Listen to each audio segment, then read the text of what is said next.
All right, thank you so much. We are recording. Our plan is for this meeting to last for a maximum of 2 hours. The agenda is actually timed out to 90 minutes, but because we have not timed agenda items in the past, we put a little bit of leeway in there so that we can sort of figure that out as we go. I wanted to ask about the notes from the last meeting.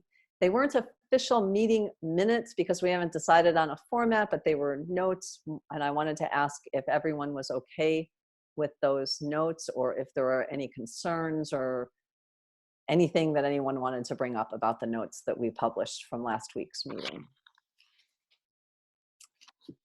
Okay, great.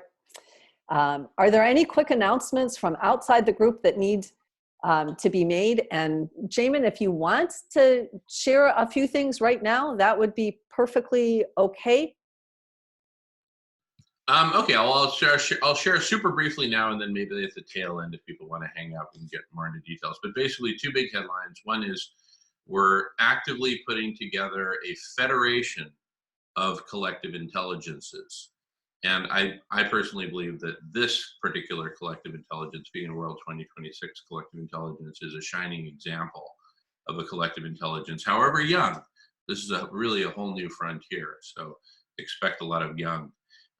And secondly, is we're putting together a topo map, a toposphere of all the different topics and their connections, taxonomic and otherwise, sequential and otherwise, because there's so many topics that we touch upon that are so important. Anyway, that's the highlight for now. Thank you for that opportunity. And maybe at the very tail end, if people want to hang out and talk more, happy to go further. Namaste. Okay.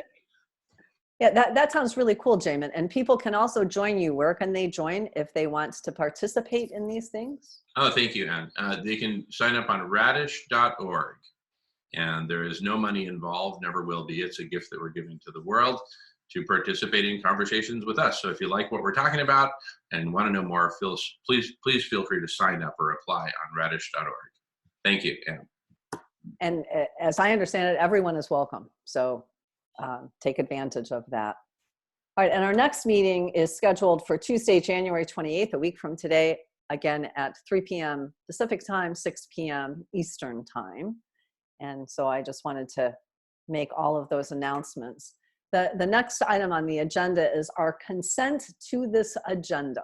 So what we're asking is if everyone is comfortable with the agenda, if there are any additions or changes that need to be made, if there are reactions. And so I'd like to first open it up to a round of discussion. And I think in order to move this along, what I'd like to do is to just call out people's names. If you don't have anything you wish to share, you can pass or say a word. And if you want to have a fuller discussion, then let's go ahead and do that.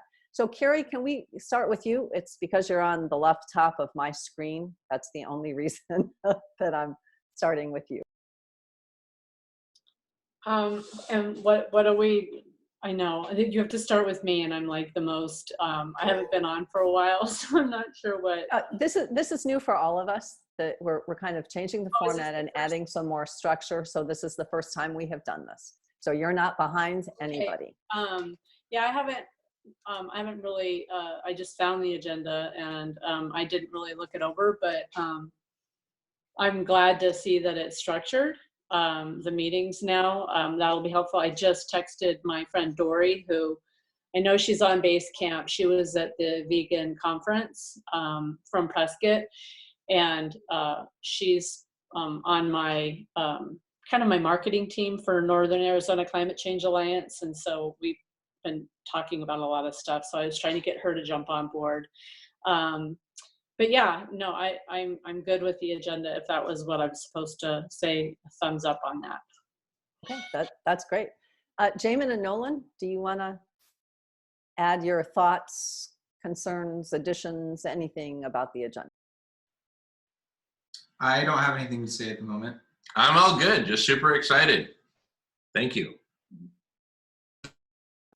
Ray, how about you?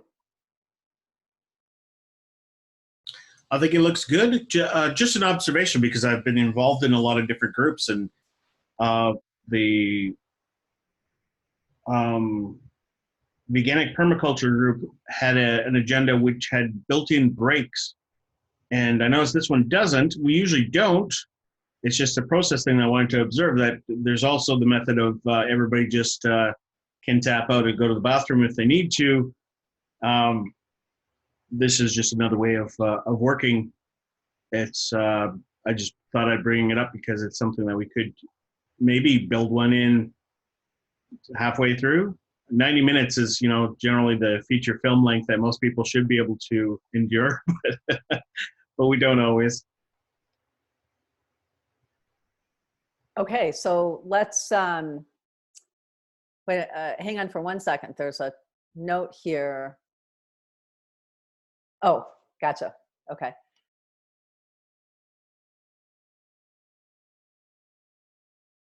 You're muted, Ann. Yeah, I saw that. I muted myself when I thought I was already muted. Okay, let's get through the rest of the people, and then we'll come back to that point and see if we want to add a break in the middle. Okay, and Nancy, would you like to share your views?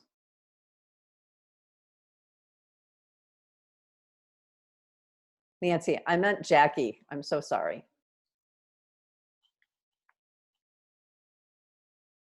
It seems like Jackie might. Oh, there Hi. you are, Jackie. Sorry. Sorry about that.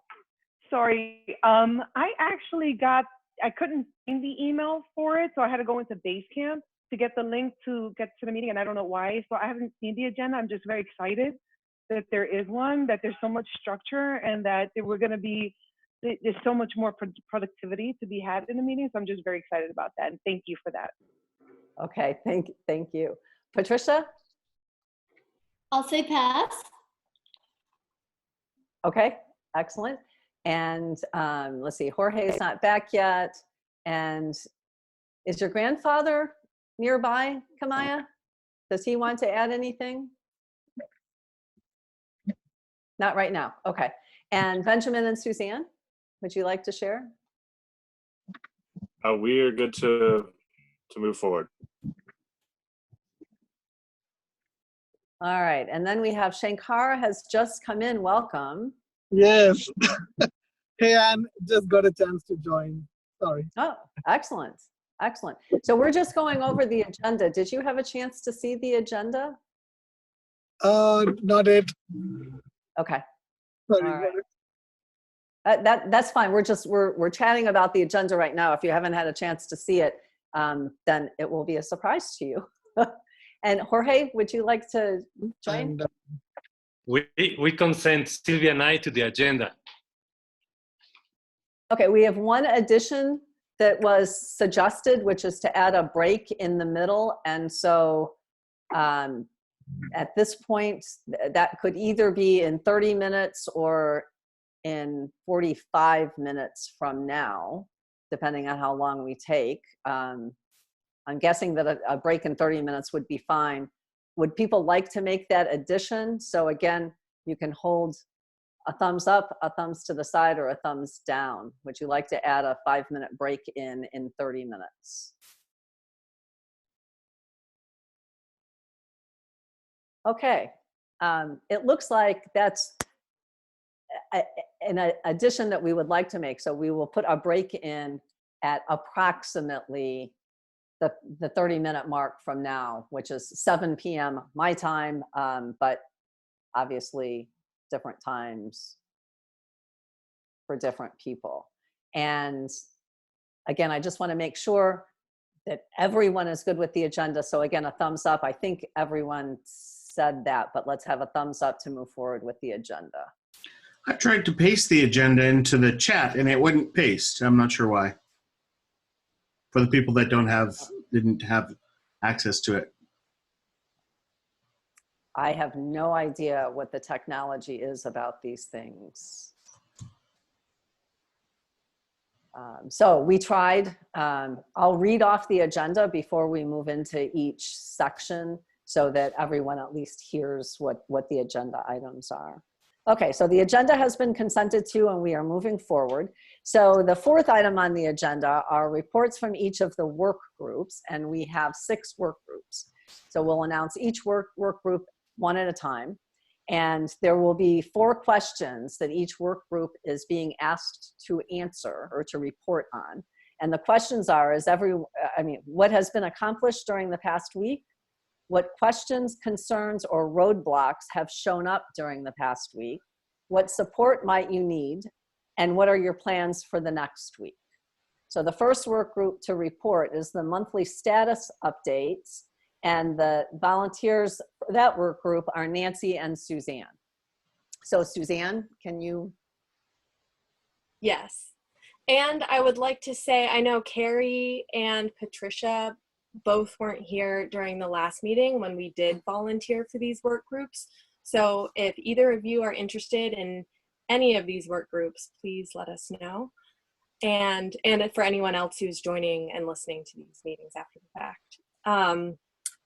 So far, what has been accomplished during this past week, Nancy and I have agreed on a time to meet. So we are going to be meeting tomorrow morning at 10 a.m. Pacific time, again, for anyone who's interested in joining us. While this meeting is still fresh in my head, at least, to talk about notes and plans. Again, not sure if these meetings are going to be sent out as a monthly status update, or if we're talking about, once the rest of the work groups are in and reporting, then that's the monthly status update. So yeah, just talking about those kind of definitions and plans and goals. Tomorrow is our meeting. So that is accomplished last week, plans for next week. No questions or concerns yet. And in terms of what additional support we would need, it would just be anyone else who's interested in being on this work group for now. Thank you so much, Suzanne. Is there any other discussion that anyone wants to have in relationship to the monthly status update group at this point?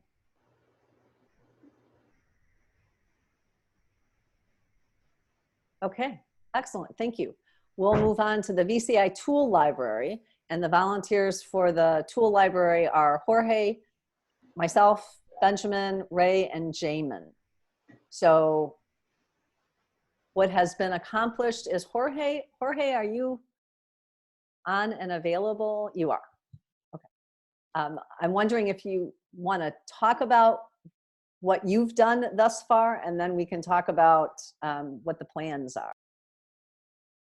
Okay, so we have a meeting coming up in a couple of days, but in the meantime, I prototyped just playing around with the Basecamp platform, how it could be done, how it feels to create these folders and subfolders, and how to use the add doc option to the folders. So right now it's only in draft, so it's not visible and it's not on the final location. It's at the moment located within the docs and files of VCI study group, or the VCI group, sorry. And yeah, it seems like it could work. Like these two files hold all the links in place, hold all the images in place. So right now we have Sociocracy and Theory U, awaiting for the meeting of this work group to add so many other things and make it public. All right, excellent. I think that's a really wonderful beginning to this work, and it gives us a format to think about and decide what we want to do. I had sent out a request to have a meeting on Thursday at 10 a.m. Pacific time and 1 p.m. Eastern time, and we actually have not confirmed that. Are we able to confirm? So I can make it, Jorge can make it, and then we've got Benjamin, Ray, and Jamin. Are the three of you able to make that? Okay, Jamin is. Please repeat the times again. The time is 10 a.m. Pacific time on Thursday. Okay. So Benjamin's good, Jamin is good. Ray, are you good with that time? You are, okay. So we will meet then, that's excellent. And Jamin, can you set up the Zoom for that? Perfect. Okay. And just to be clear on, this is for the VCI tool library. Correct. Okay, will this be meeting number 1, or how should I? Yes, that's meeting number 1. Okay, Yes. perfect. Thank you. Yeah, the only thing that I had done about this was to send out the list of questions that we came up with to each person on the group and to ask about a meeting time. And then Jorge had done the work of adding a couple of examples to a file so that we can begin looking at what a library might look like. So Jorge talked about some of the questions. We have quite a few questions, but we haven't actually met yet to discuss all of that. I think we need to have our meeting on Thursday, and that will give us a whole lot more information to come back with next week. Is there any other discussion? We certainly are asking anyone to suggest ideas for the kinds of information that we want to have in this tool library. Although my guess is we'll come up with an actual invitation at some point in the future. Is there any other discussion that anyone wants to have about the tool library?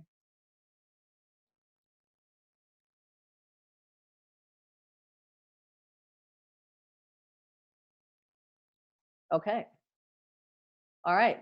Thank you so much. And we'll go ahead and move on to the tutorials work group. And the volunteers for that work group are Silesh, myself, Suzanne, Sylvie, Ray, and Jessica. I'm not sure who might want to start out talking about this. We did accomplish setting up a meeting time for Thursday at 3:30 p.m. 3:30 p.m. Eastern time, 12:30 Pacific time. And we were able to do that today. Does anyone else want to add anything that's been accomplished for the last week in terms of tutorials? I'll jump in here. I think Jessica has been working on some of this stuff in terms of the tutorials and bringing in Vegan Linked.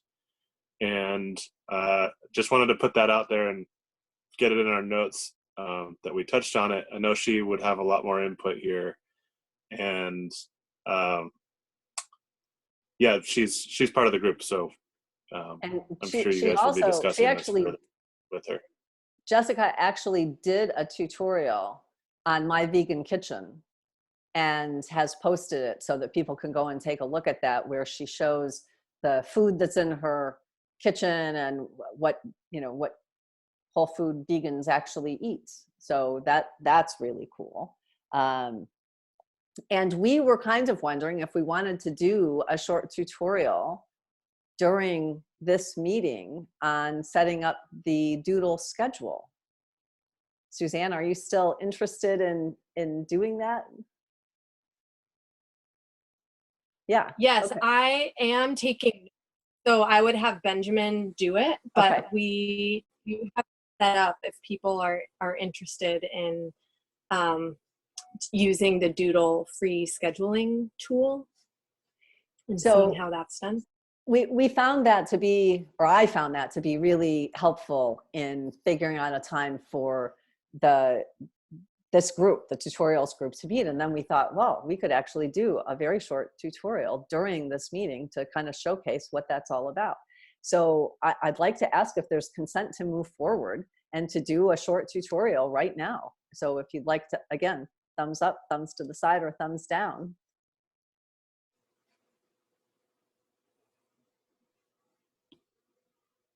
And we've got a couple people that didn't share.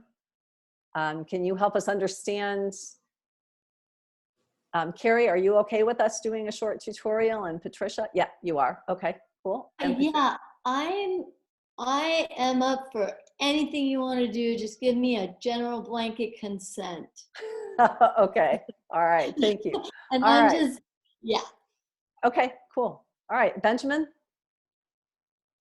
All right, here we go. Let's see if this works.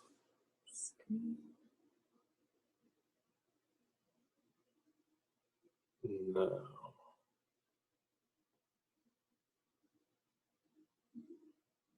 It's not quite working how we thought it would.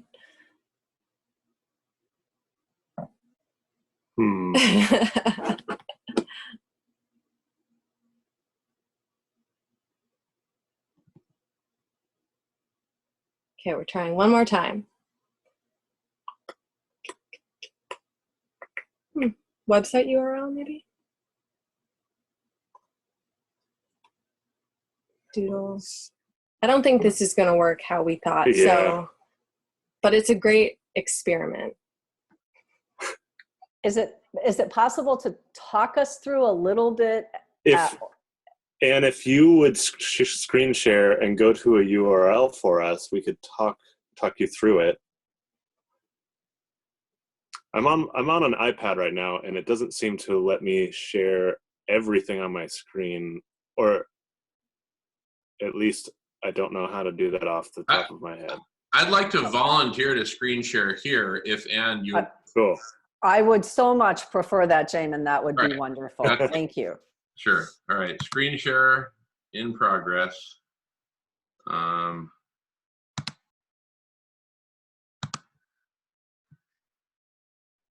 Okay. So what URL would you like me to go to, Benjamin? Google or otherwise? It's Doodle with, so it's Google but with D's, yeah. Okay. And then the /create. Sorry, .com. Doodle.com. Sorry. Oh, sorry. Yeah. Doodle.com. Okay. /create like that. Yeah. Okay.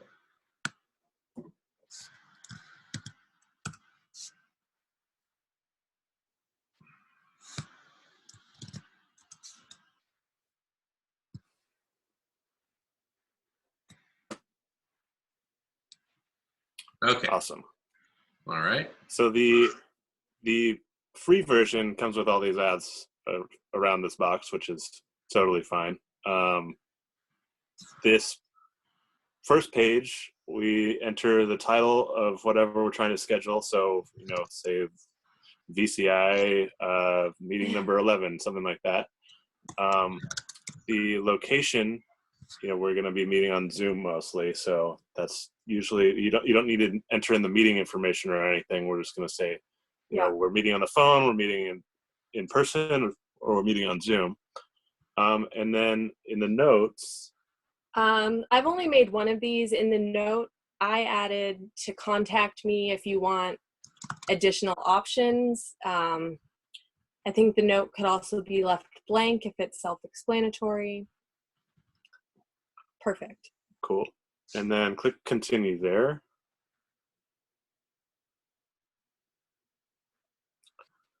And so what it allows you to do now is take your, this is just setting it up for. So I did not log in to connect my calendar. Oh, yeah. I just pressed later there. And then as soon as you click on the calendar, you'll see, I think it's a 1 hour default meeting pops up as an option. So you can just pick anywhere. Perfect.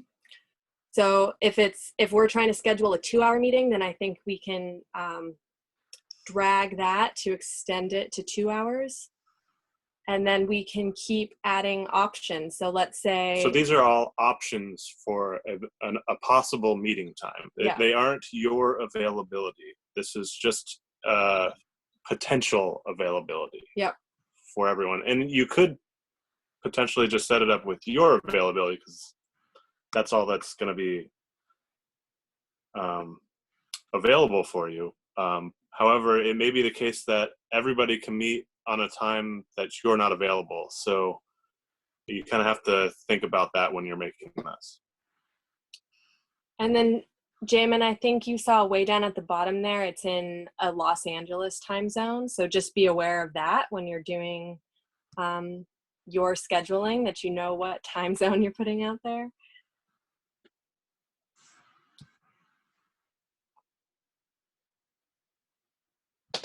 And then I think this is probably good enough to move on to the next section, since people have a bunch. Should you continue? Yep. Yes, thank you.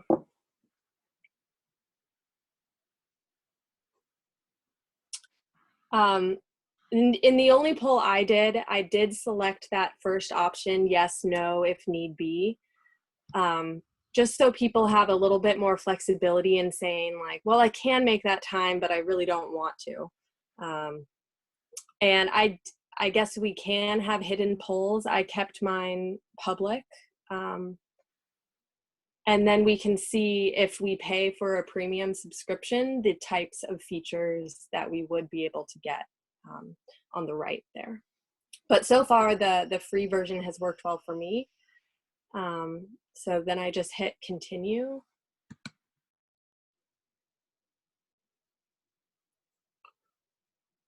I continued without an account. I know that there are perks to signing up for an account, but yeah, I just did that.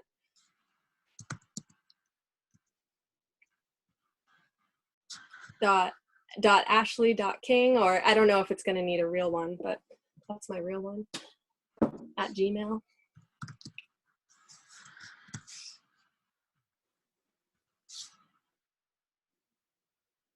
And then finish? Yep.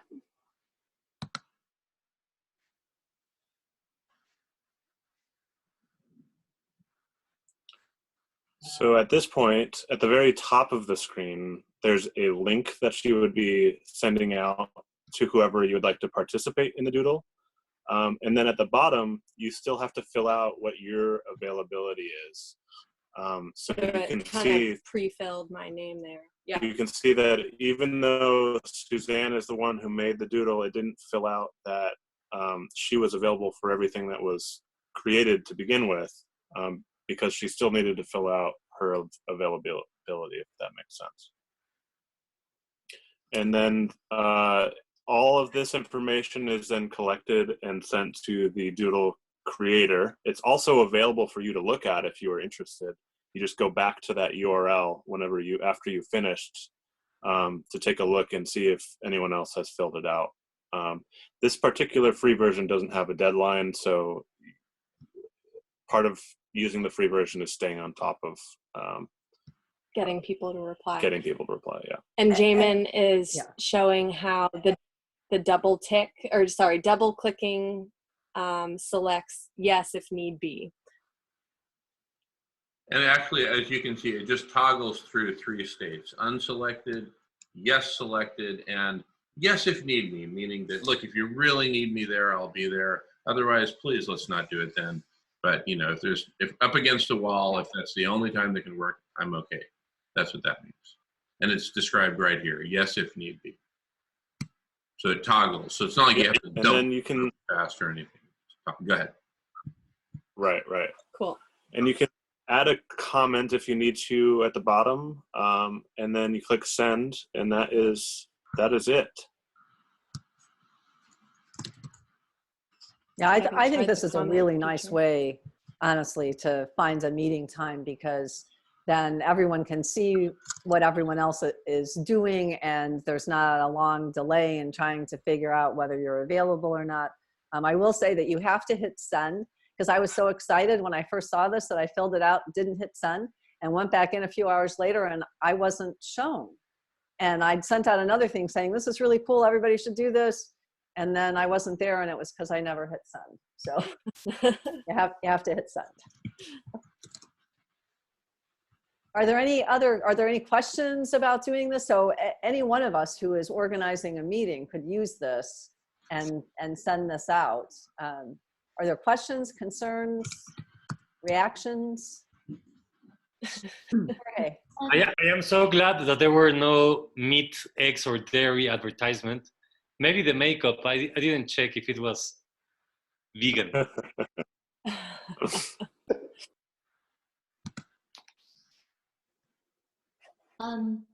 I just wondered if in the beginning, I think there were some notes. Is it helpful to put what time zone immediately so people can see that? And also a deadline? Yeah, that's a great idea. Since if we aren't paying for the premium version, we can try to put our own deadline in the notes. I like that. In terms of the time zone, I'll have to go back and see. I saw that it said something about so there is a note, all times displayed in Los Angeles. So I think that one is taken care of actually, but I like the idea of trying to do our own deadline. And it should, I think it switches depending on where you are. That's confirmed. It'll it was ambiguous because in a different time it said that it'll all be in local time, displayed in local time. I think what they're saying here is that all times that I see here on my screen are in LA time, and that's good to know because I'm in LA time. But if I was in Mexico City, these would be displayed 2 hours later. Okay. Yeah, in Mexico City time. Yeah. The one that Suzanne sent out earlier, obviously she was in Pacific time, I'm in Eastern time, but it showed Eastern time for me. Okay. So that was helpful. Any other questions, comments, concerns? Okay, Benjamin, Suzanne, Jamin, thank you very much. Go ahead. I do have one, initially I thought we could maybe use this tutorial as our doodle tutorial, but given that it didn't work on our screen, I guess I would add that doodle is still part of the tutorial teams on the list of actual tutorials to make. Right, exactly. But we did want to just kind of showcase very quickly how we might be able to use tutorials in lots of different ways. So I appreciate very much Benjamin, Suzanne, and Jamin saving me because I am so not technical and you just made that much, much easier. So that was a quick tutorial and that's beautiful. And I see that it is, it's 6:54. We can get through one more group. Okay, so the rest of the information about the tutorials group is that we have not met, but we will be meeting on Thursday. So we'll have more questions and know more about what support we might need after we meet this week. And that's what our plans are, to meet this week on Thursday. So can we go ahead and talk about the calendar group, and the volunteers for that group are Benjamin and Jamin. And if you guys. Oh yeah, well, I first wanted to mention that Nolan just joined the calendar group and he also just joined the VCI tool group. So welcome Nolan to both of those groups. So cool. In terms of calendar, go ahead, Benjamin. Yeah. So I did a little preliminary research. We haven't met yet, but I'm hoping we can meet this week at some point. And I'll reach out to Jamin and Nolan to do that. It's pretty simple to integrate Google Calendar with Basecamp. There's a couple different ways of doing it. And the way I think that's going to work best for us, all it requires is a separate email account, something like climatehealers@gmail, a Google account, essentially, where we can just use that, or if there already exists one, like info, I'm not quite sure. I can reach out to Silas separately and ask if something like that exists. But it's shouldn't be too hard to integrate. And through that tutorial, actually brought up potentially another action item for us, which is to integrate Doodle with Basecamp, because I think there might be a way of doing that. And I'm just going to throw that out there as a potential action item for our group to look at.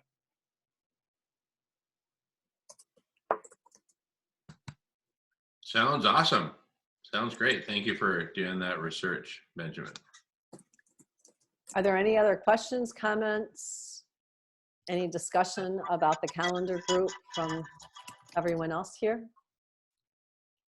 I actually thought that this group was going to also work on like setting a calendar for the 6 years from now to 2026. Maybe I misunderstood it, but still I would like to point this out because I think that 6 years need to be like part of a 6-year plan attached to a calendar.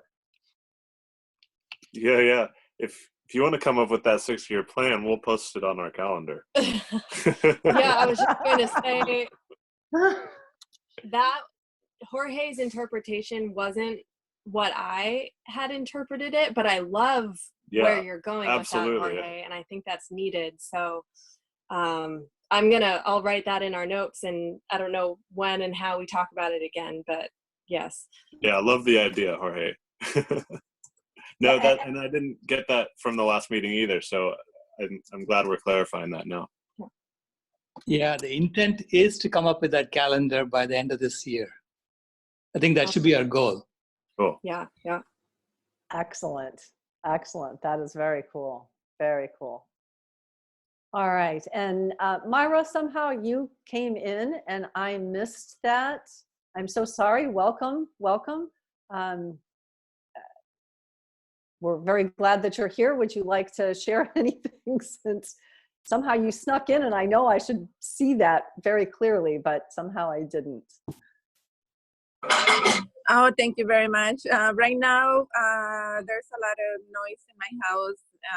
The kids are eating and everything, so I just rather put myself into mute and listen to every information from every. Okay, I just wanted to make sure that you were welcomed in. All right, it is now 6:58 or 3:58, and we said we were going to take about a 5-minute break at approximately this time, and this seems like a good place before we start the process proposal group discussion.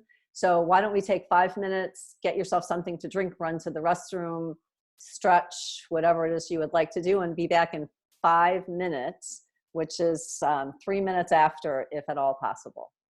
We'll see how this works. Thank you.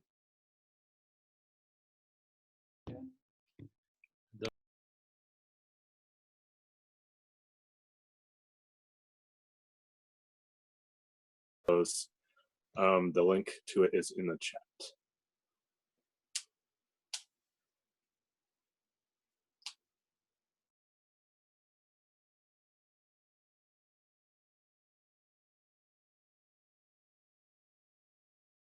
Okay, thank you so much. And I'm sorry that I was not giving descriptions of those. I was thinking that it had gone out, but it went out last week. And so, Patricia, thank you so much for asking for that clarification. And Jorge, thank you for providing it.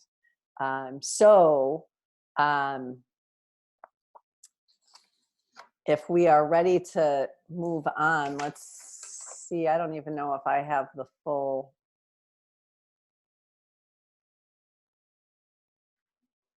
Yeah. For the process proposal group, the volunteers were Jorge, Suzanne, Jackie, Ann, Myra, and Shankar. And we have not met, and I have not sent out even a request to the full group to meet yet. There was just a lot going on in my world, and I was trying to think a lot about this process proposal. I did have a conversation with Jorge about the idea of using sociocracy as our methodology and how we might go about figuring that out. And Jorge, I need to ask you in total transparency to help me figure out whether we need to make a formal proposal about what we want to do for next week. So let me talk a couple more minutes and then help me to figure that out, if you would. So what's been accomplished is that I personally did a fair amount of research into sociocracy, looked at some different videos, read a number of articles, looked up a number of different websites to try and understand this in some more detail. And then Jorge and I had a conversation in which we talked a lot about sociocracy and how it is applied and how it could be applied. And there's many, many questions, and I don't even think I can articulate them all at this particular point in time. And the support that I think some of the support that we are going to need is for the larger group, of course, to meet and begin discussing all of this. And I would like to do that this week. And Jorge and I talked about facilitating a conversation with the full group next week about who we are, what our vision and mission is, and what our work in this group is all about.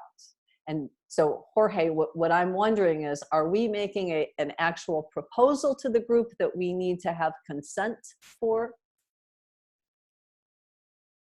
And should we go ahead and do that, or do we put something together and come back next week with that proposal, or are we making, and then do the actual experience the week after that? Well, a little bit of both. I believe it would be a good way to go because we're still going to meet up with a process work group and come up with something to integrate into the agenda for the next meeting. Okay. So in that agenda, everybody will know what are the pre-actions. Yep. Okay. Pre-meeting actions. Yeah. So they get a very clear perspective of what we would do on Tuesday of next week. Right. So the consent to the agenda when we meet will be the consent for what it is that we think about between now and then. Beautiful. Okay. That sounds really, really good. So what I would like to do is put a doodle schedule request out to everyone so that we can pick a time that we will meet within the next few days, and have this conversation and put a proposal together that will go on the agenda for next week. Are there other questions, comments, reactions from anyone either on the group or in the full VCI group at this point about the process proposal work? Yeah. Shankar? Shankar, yeah, I saw a proposal document, something year dated 2017. I was wondering if there's anything related to this one in the documents section. I'm not aware of anything. I mean, this group didn't exist in 2017. So, yeah, I know. So I have no idea what that is. okay. Any other questions, comments, reactions? I was just wondering if you can get a rough draft of the proposal on like a Google Doc that people could comment on it, so there can be some work and thought done in between the meetings. I think when we get to the point of making a larger proposal, we will definitely make sure that people have time to comment before it comes up. What we're talking about for next week is something much smaller than I think what you're talking about. And you'll still have time to take a look at it and comment on it before we do anything. Okay. So, Anne, I'd like to ask, please, for just a little quick clarification. Is this a meeting on process proposal? And I'll let you sum it up. I don't want to put words in your mouth, but basically the date, the time. Well, I know you're going to put it on a doodle, but to all of us or only the people in the process? Only to people on the process. You know what? The process proposal, the name of that group may not be so good. Process proposal. So we will eventually be making some proposals, but we're not just making one, and it's not next week that we're going to be making it. So I think that the name of that group may be problematic. But the people who volunteered to participate in the group, Jorge, Suzanne, Jackie, myself, Myra, and Shankar, will talk about the doodle schedule will go to those people. That group will have a meeting before next Tuesday, and then we're going to bring some things for the full group to discuss next week. Does that clarify what you're asking? It does. Okay. All right. Are there more questions, comments? I didn't mean to confuse people. And I think as we go from week to week, it will become clearer what we're attempting to do. Okay, then the final work group is the group that is going to start a Spanish-speaking group. And the volunteers for that group are Myra, Jorge, Sylvie, Jamin, and Suzanne. Who would like to talk about that?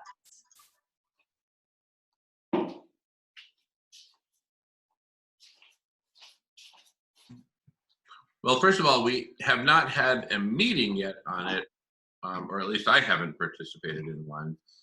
And that's something we should schedule. I'll tell you what, I will volunteer to send out a doodle to those participants, plus anyone else who would like to join the group, provisionally or otherwise, and just let me know. And then we'll have our first meeting, and then we'll have good stuff to report to this meeting a week from today. Okay, excellent.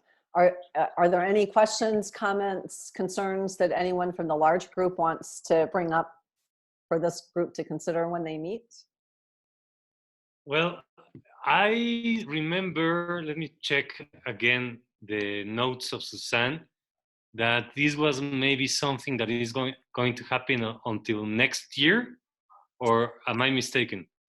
I think that what you're thinking about, Jorge, is that the tour of Central and South America was not going to happen until next year.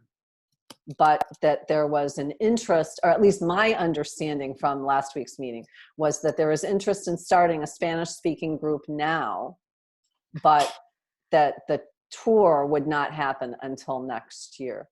Is that the way that other people remember it from last week, or? Yes, okay. Okay. Yeah, you're totally correct. I just read it. Okay, so the idea is more like in a translation sort of way, or just like speaking Spanish?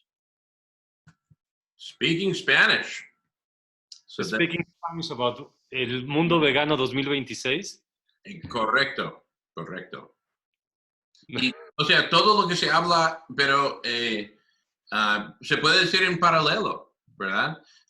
Puede que gente como tú y como yo que somos bilingües, could be the people who speak both languages like us, you know, give a summary and a recap to the Spanish-speaking world, and then we take it from there and we tropicalize it a little bit and put some samba dance into it, and then we report back. We could be one of the groups that reports back to the main group, right? Hey, here's what we're doing in the Spanish-speaking world, right? Which is, let's face it, a whole different world, right? And we help bring these worlds together. That's my vision of it. I don't know what you think, Jorge. Yeah, I like that vision that you shared. Let's talk about the obstacle I see is the technical requirement to translate, for example, the white paper. And again, I don't know if this is a task or a name for this group, but there are things that we can translate and other things like the white paper, which I believe is one of the most important elements that Dr. Rao is going to be presenting during the tour. If we're capable of translating such technical paper. Jorge, are you familiar with Google Translate and how good it is? I think I can do a better work than Google sometimes, and sometimes Google can do a better work than I, in the sense that they do the bulk, but the refined technical things, they're not really good yet. Like sometimes they are. Yes, I would also like that when I had to translate something for my thesis. I think as long as you stay within common technical jargon, it's fine. But there might be something like very specific where it's good to have someone, maybe someone knows someone who works in that field in the Spanish-speaking world, like in climate science. Yeah, and maybe it's a little bit of the human ego against the machine. No? I am an old school translator, and yes, sometimes I see that Google is super good in some things. So I like to combine both. Anyway, so we can take that up when we meet. I'll send out the Google poll for that, and we can also get more clarity. You know, what is our vision for bringing this all together, and then bring something to the larger group and see what everyone thinks. Does that sound good? That Okay. sounds very Yes. good. And That Suzanne? sounds great.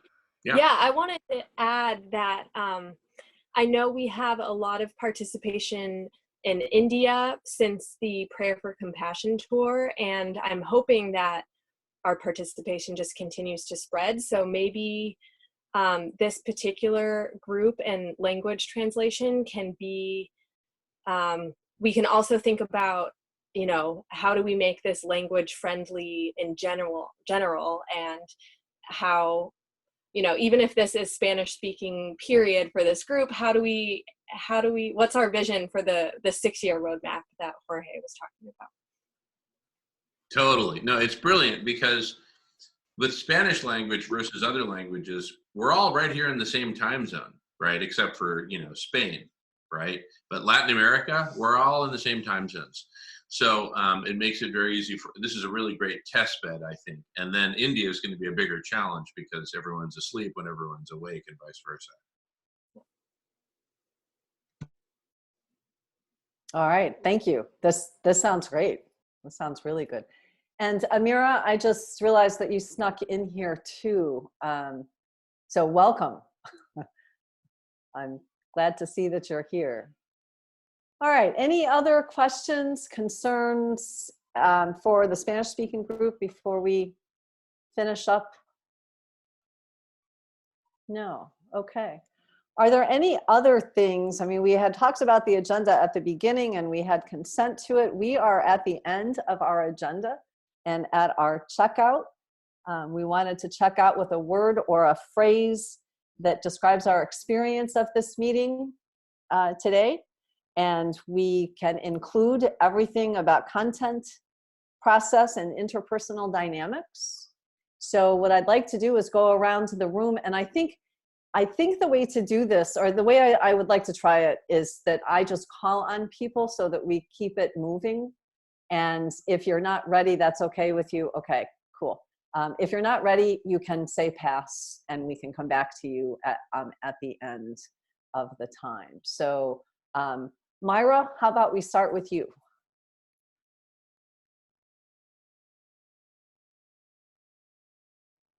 Okay, maybe that's not such a great idea when someone isn't on screen.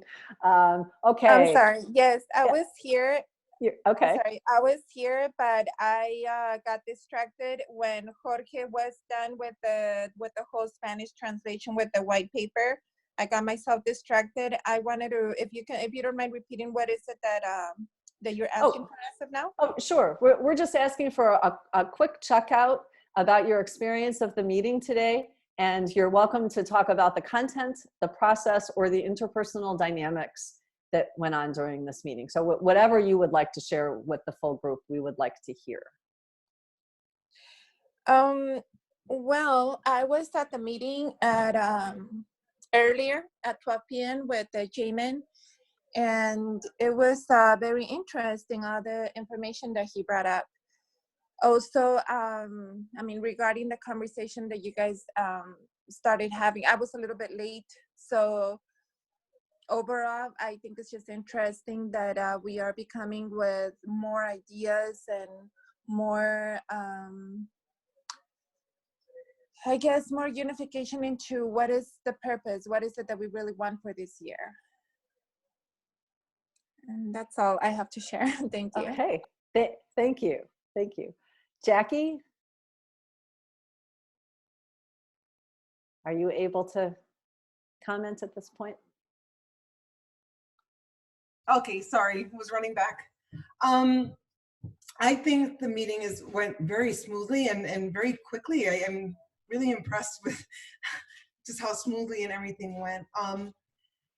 Really, no comment, really feedback or anything yet. I think I'm still really here just to kind of learn and absorb and kind of synthesize all the different groups and learn about the different groups. What I had a question was about the parenting and education group. That we had some questions come up that I think we kind of discussed here in the process. So I'm considering maybe participating in one of the process groups to kind of see if it can help us deal with another issue that came up in another group. I think this has come up in another group, and I don't know if it's come up in another group. So I think I just want to kind of participate and see what I can learn and contribute to the processing group. I kind of learned that from this meeting. Okay, excellent, excellent. We'll add you to that. Thank you. Okay, Jorge and Sylvie, are you ready to give your checkout?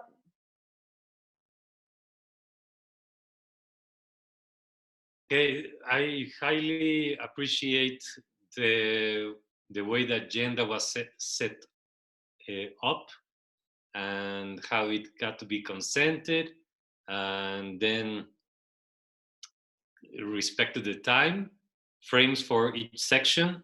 And it's a lot of information that we talk about, and things like Suzanne's notes have been a very good reference after we hang up, and we can revisit. So I also appreciate those. I do not know if Suzanne is also doing it for this one and for the follow meetings, and if she's going to be like assigned like that kind of role, but something like that I appreciate having, to not rely only of my memory. Thank you. Thank you. Sylvie. I second that, and yeah, I'm also thinking that it's really good that it goes smoothly and fast, and everyone knows where we're at. Like that's really great to know ahead of time what's coming, and that it's not like it doesn't always have to be 3 hours when we can do it like really structured. Okay, thank you. Shankar. I just joined probably half an hour late, but pretty much I was able to catch up. I went through the agenda. I compared the agenda with the previous, the meeting number 10. So I was able to, today's 10 and the previous one. It was good. I'm curious, like, what is the manifestation? Or like, I want to see in a more tangible form. It just got into just curious. So I want to see maybe after we meet on the other group where we have, so I'll be able to more visualize the parts or kind of see the parts putting together. Okay, all right. I think we're all looking forward to what that's going to really look like. All right, Jamin and Nolan, are you ready? Sure, Nolan. Well, I really appreciate the process of this meeting and what you guys have come to the table with in terms of structure. I really appreciate that. Thank you guys. Thought it went very smoothly. And I also want to recognize that it being early on in this like structured process for us, that this will probably be one of, basically it'll get even smoother, and we're gonna have better meetings once we get used to whatever structure. So yeah, I'm excited for that, and excited for us to kind of split off and then be doing specific things in meetings. I think that's super important. So yeah. Awesome. Love all the comments everyone's been making, including yours. And I would just like to add, I'm second the motion that I really appreciate the structure and the efficiency. Super nice, and that we'll definitely get into a groove with it all. And other than that, I mean, just all positive. I just have some, and I'm also excited to share on longer after we conclude this meeting for what we discussed earlier and some of the good stuff that Myra was just pointing to. Thank you. Thank you all. All right, thank you, Jamin. Thank you. And Benjamin and Suzanne, are you ready? to give your checkup? Yeah, I'll go first. Suzanne's still taking notes. I really enjoyed this meeting and the structure. I think it, as we get used to sociocracy, it's all going to come naturally and go even faster than this went. Like, I know that it's going to be like you were saying, Nolan, it's only going to keep improving. And I'm really excited for the direction that it's headed. And I'm also excited for the long-term vision. We're all like, these are very focused short-term goals that we're working on right now. And in previous meetings, we've kind of discussed the longer vision of this group being the place for the Vegan World 2026 groups to come together and update each other. And so I know it's hard to kind of grasp that right now because we're so deep in the first details of how we structure, how we come together, and how we form these meetings to be able to do that. So I just wanted to make sure that everyone kind of understands that we're still working toward the idea of being the Vegan World 2026 collective intelligence. And in the meantime, we're trying to figure out how to best get there, how to best keep these meetings going and well structured, keep people coming in, making sure that as they come in, they're introduced to everything that we've been talking about in the past and how they can contribute. And it's a lot. So I really appreciate everyone sticking through this and continuing to show up because I'm really excited for where this is going. I'll jump in quickly. Similar to how Shankar's feeling, I liked the content and process today, and I'm still curious about the manifestation of it all and looking forward to it. And then when Nolan brought up, now it feels like it's time for us to break out into our smaller groups and do that work and then come back together to collective intelligence. And I think I'm looking forward to that process as well and seeing how that goes. All right, thank you. Thank you. Kamaya, do you want to share what you thought about the meeting? And is your grandfather around? Does he want to share anything?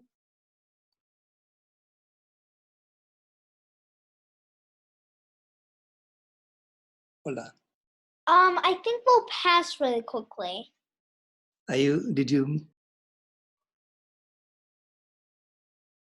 Did we? Oh, okay. I want to know what Kamaya was eating. I think this was awesome. Kamaya was eating ice.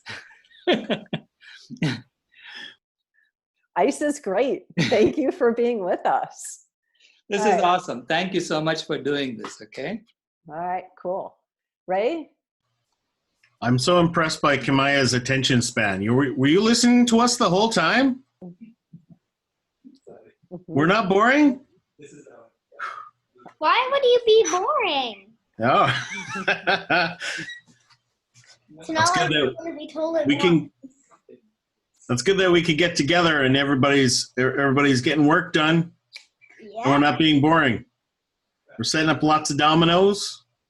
A lot of setup, not an awful lot of knocking down dominoes, but this is a great setup, and I'm looking forward to see how it integrates into our base camp. All right, thank you.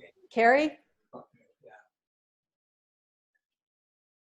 So I was just looking at the teams that we had set up.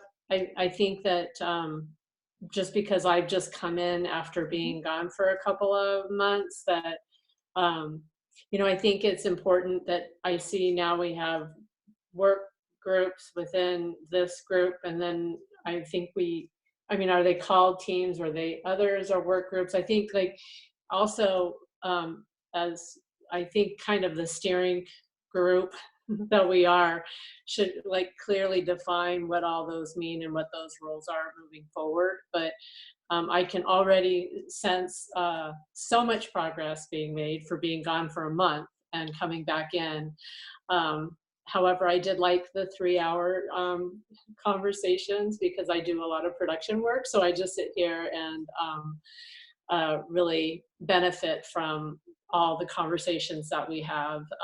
However, not only do I agree with Nolan that we're going to get that things are going to get smoother, and we're also going to feel more effective in everything that we do, which will, I think, help us feel more value in what we're doing and provide the opportunity to bring more people on board once we get a little bit more organized. And I just appreciate everyone's patience for, since we started this, sticking with it and not being like, oh my gosh, they're so disorganized.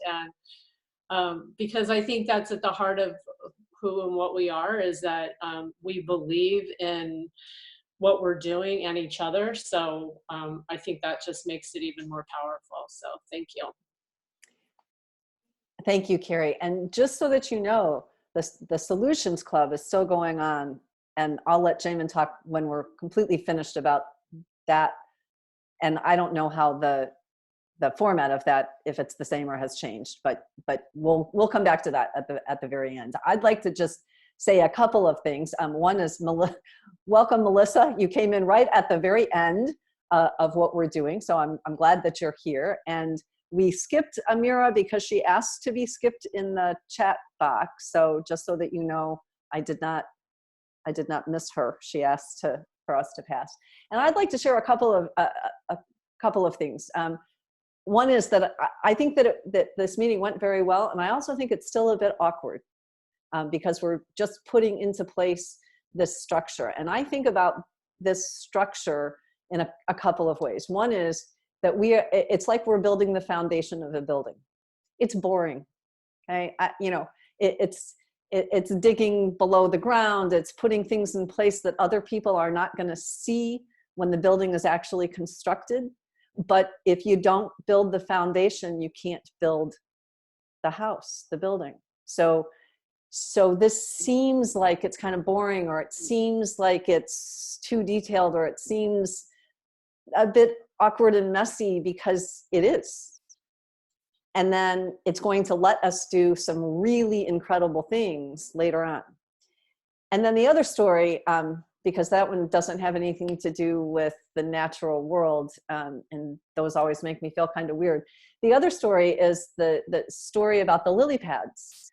And and I'm just remembering this, so I may not remember all of it, but the idea is that when you put a lily pad into a pond, it doubles the number of lily pads every day.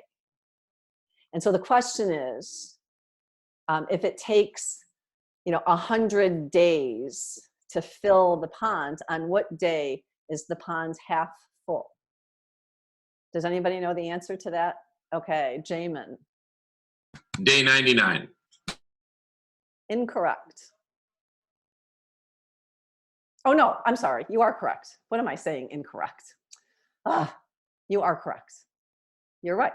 It took yes, you are absolutely correct. I don't know what I was thinking.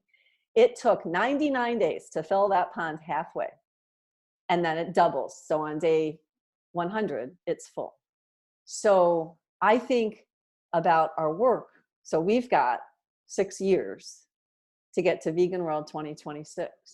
And it is going to take, in the beginning, it seems like the progress is really slow. It goes from 1 to 2 to 4 to 8. And we need, 1 million, right? It seems like it's going to take forever. Now, we haven't done this calendar that goes out to 2026, so we don't know exactly how long that's going to take. But it's going to look like it's going really slow. And then it's going to go from 50% to 100% literally overnight. So that's kind of the image that I keep in mind. We're building the foundation so that we can do some other really cool things. And the progress is going to seem incredibly slow in the beginning. And then it's going to pick up. And as we know, we're all seeing commercials and new restaurants opening and shows that are award ceremonies that are going big. I mean, it's picking up now. And I don't think we're at the halfway point, right? So it's just going to get more and more and more exciting. So I am very grateful for everyone for hanging in here and for living with a bit of the awkwardness. I think that we're going to come together in some incredibly cool ways. And I think a lot of the confusion is going to ease up and go away, and we're going to figure it out, and we're going to be really happy with ourselves and each other and the work as we move forward. So, and Amira says that she's still listening. Excellent. I'm happy. Okay, so it is, we had planned, it's 7:36 or 4:36 or 5:36 or 6:36 or whatever all of these time zones are that we are in. And I guess I am certainly open to people who want to hang out and have some more social conversation. But at this point, the official meeting is called. We're done with that. And I know Jamin has some more that he would like to chat about. And lots of other people may want to stay. But Jamin, I'm going to turn this over to you. I'm going to be leaving in just a few minutes because I have another thing that I want to get to. But everyone else can stay for as long as Jamin wants to host the rest of this meeting. So thank you. And we just wanted to say thank you before you take off. Wonderful hosting of this meeting. Really appreciate the agenda and your time that you took to put it together with everybody who was involved. And I'm looking forward to the next one. Thank you. You're here. Cool.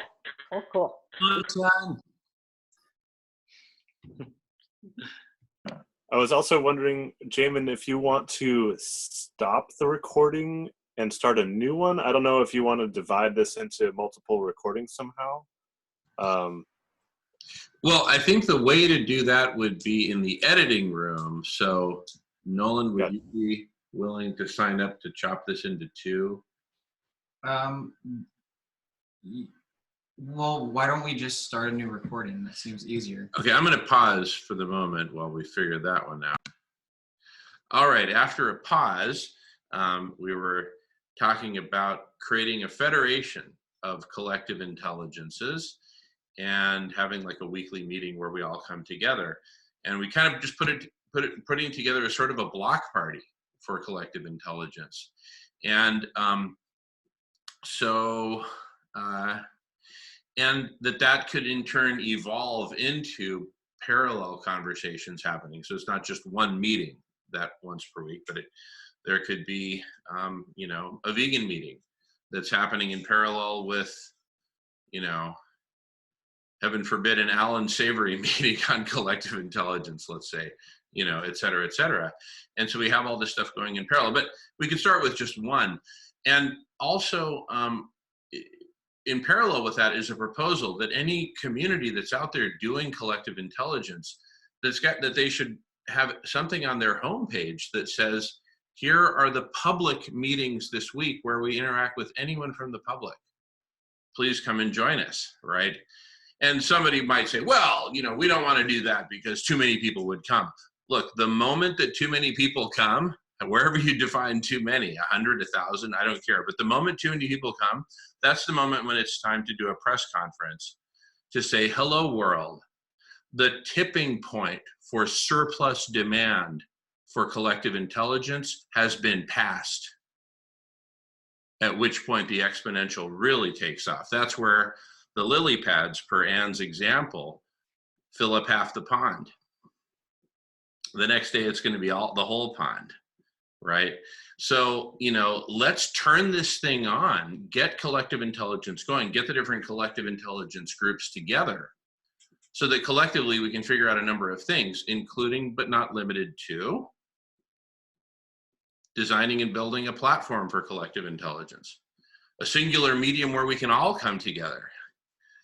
Platform standards, security, privacy, all these things addressed, bots, AI, you name it. But in addition to the platform, what is the culture? What are our goals? What do we all agree to? What do we not agree to, right? So that there's a plurality in viewpoints, very, very important. So this isn't like a singular mission, it's a singular medium that brings everyone together. And where we have faith that in that singular medium of collective intelligence, the best ideas will bubble to the top. Veganism, solar radiation management, collective intelligence itself. It's among, edible living forests, community cafes, eradicating hunger, right? Or eradicating homelessness, having options, right? For everyone, taking care of people, taking care of the planet, transforming life on Earth, et cetera, et cetera. What is the goal? And anyway, I could go on and on about that, but I think you all have a pretty good flavor at this point. So at this point, I'll just pause for questions on the Federation part of the Federation chapter of what I wanted to share before I go on to the next chapter, which is all about topical maps for collective intelligence. But anyway, going on mute. So Jamin, I'm going to have to step away, but I have to tell you, I think that the idea of this collection, this federation of collective intelligence groups is awesome. Really, really awesome. I think that's very cool. And it sounds like a very, very worthwhile thing to be spending time putting together and grabbing these people. And that's the beginning of that whole highway. And that's exactly what that is. So congratulations. Very cool. Thank you. And so I assume you would endorse creating an ambassadorship to the Federation from Vegan World 2026 Collective Intelligence. Yeah, absolutely. And actually, in keeping with what I have learned about sociocracy so far, I'd like that to be two people from the group that would go. And who and how and when, of course, all needs to be figured out. But yes, absolutely. But I would like it to be 2 people if that's possible. And I am going to step away in like 2 more minutes. So I'll just. Awesome. Well, thank you so much, Anne. Incredible leadership. And, just really, really wonderful. And to all of us, we're all leaders in this particular movement. So cool. Can I say something?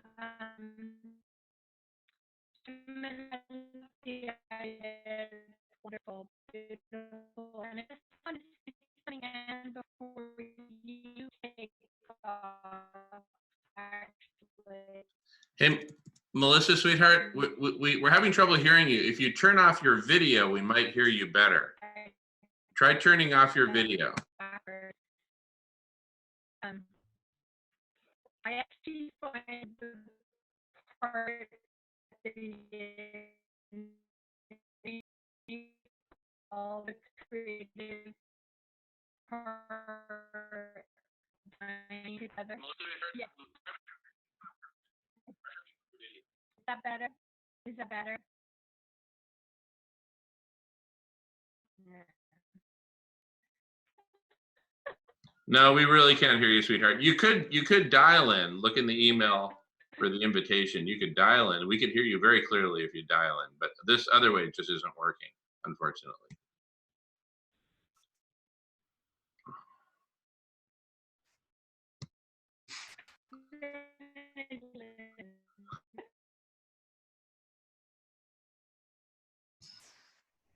All righty. Okay, other comments, questions on, and I have no particular hurry myself.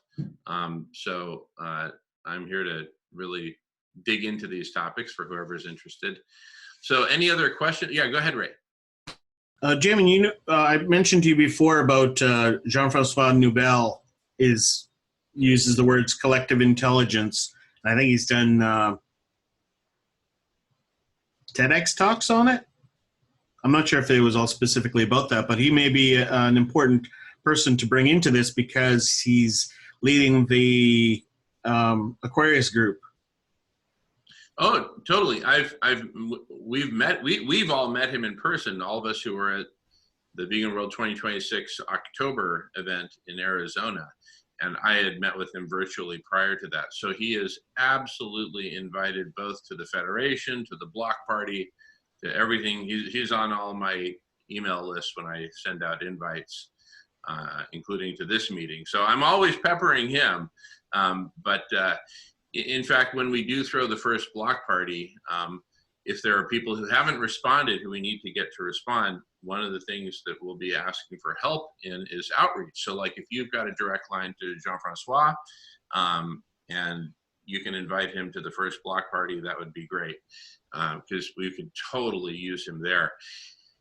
And but this will be a recurring thing, ideally a weekly block party, you know, and we're even thinking this could evolve into, so that we don't favor any time zones over any others, turn it into literally a 24-hour block party, right? Every week, 24 hours. And then we have a schedule. So, you know, if somebody in Namibia wants to be presenting from, you know, 2 to 4 in the afternoon, their time, and, you know, great, they're on the calendar. And we can even have multiple channels. So it's not like we're going to be limited to only 24 hours of content. We could have 2,400 hours worth of content if there were 100 different channels. So it can grow into something really big. You know, we'll start with maybe a 2-hour block party on a given Thursday, right? And go from there. But grow it to 24 hours. Once you have enough people who want to be presenting, then we just basically need somebody at the switchboard plugging them in, approving them, vetting them, right, et cetera. And we can hold the meeting, you know, different meetings at different places. It doesn't have to be Radish. It can be, you know, let different groups host their own 2-hour chunk, for example. Rebel Wisdom, MIT, Collective Intelligence Laboratory, et cetera, et cetera. Let's let all these different, you know, groups host whole portions of the block party, right? But that they're public, but you can join them publicly. And here we'll finally get the Federation together so that we can collectively architect, you know, the singular medium that will bring us all together and make sure it's decentralized and make sure it's blockchainized and make sure it's whateverized. Sociocracy, great, you know. And this is a huge key part of the next stage of evolution of collective intelligence. Building the Federation. Yeah, Can I jump? Yeah. I might be repeating myself because I was on that last meeting where you explained these ideas as well. But I really like this idea, and I think that it adds an open source aspect to collective intelligence in that we're all sharing co-creatively in a free flow of information. And then it also adds this layer of accountability where each collective intelligence can help each other grow in a way that may not have been possible prior to them meeting. And what this brings up for me now is considering the fact that we have, or the Solution Club has met with Tom Atlee, could we reach out to that particular collective intelligence and ask them for feedback on how to approach other collective intelligences? Because we already have a way in there with Tom. You know, we've met with him. He knows what we're up to. Maybe he would have some insight in how best to approach other collective intelligences in recruiting them, just as like a first stepping stone type thing. No, that sounds super cool. Definitely, I like that idea. Yeah, very good.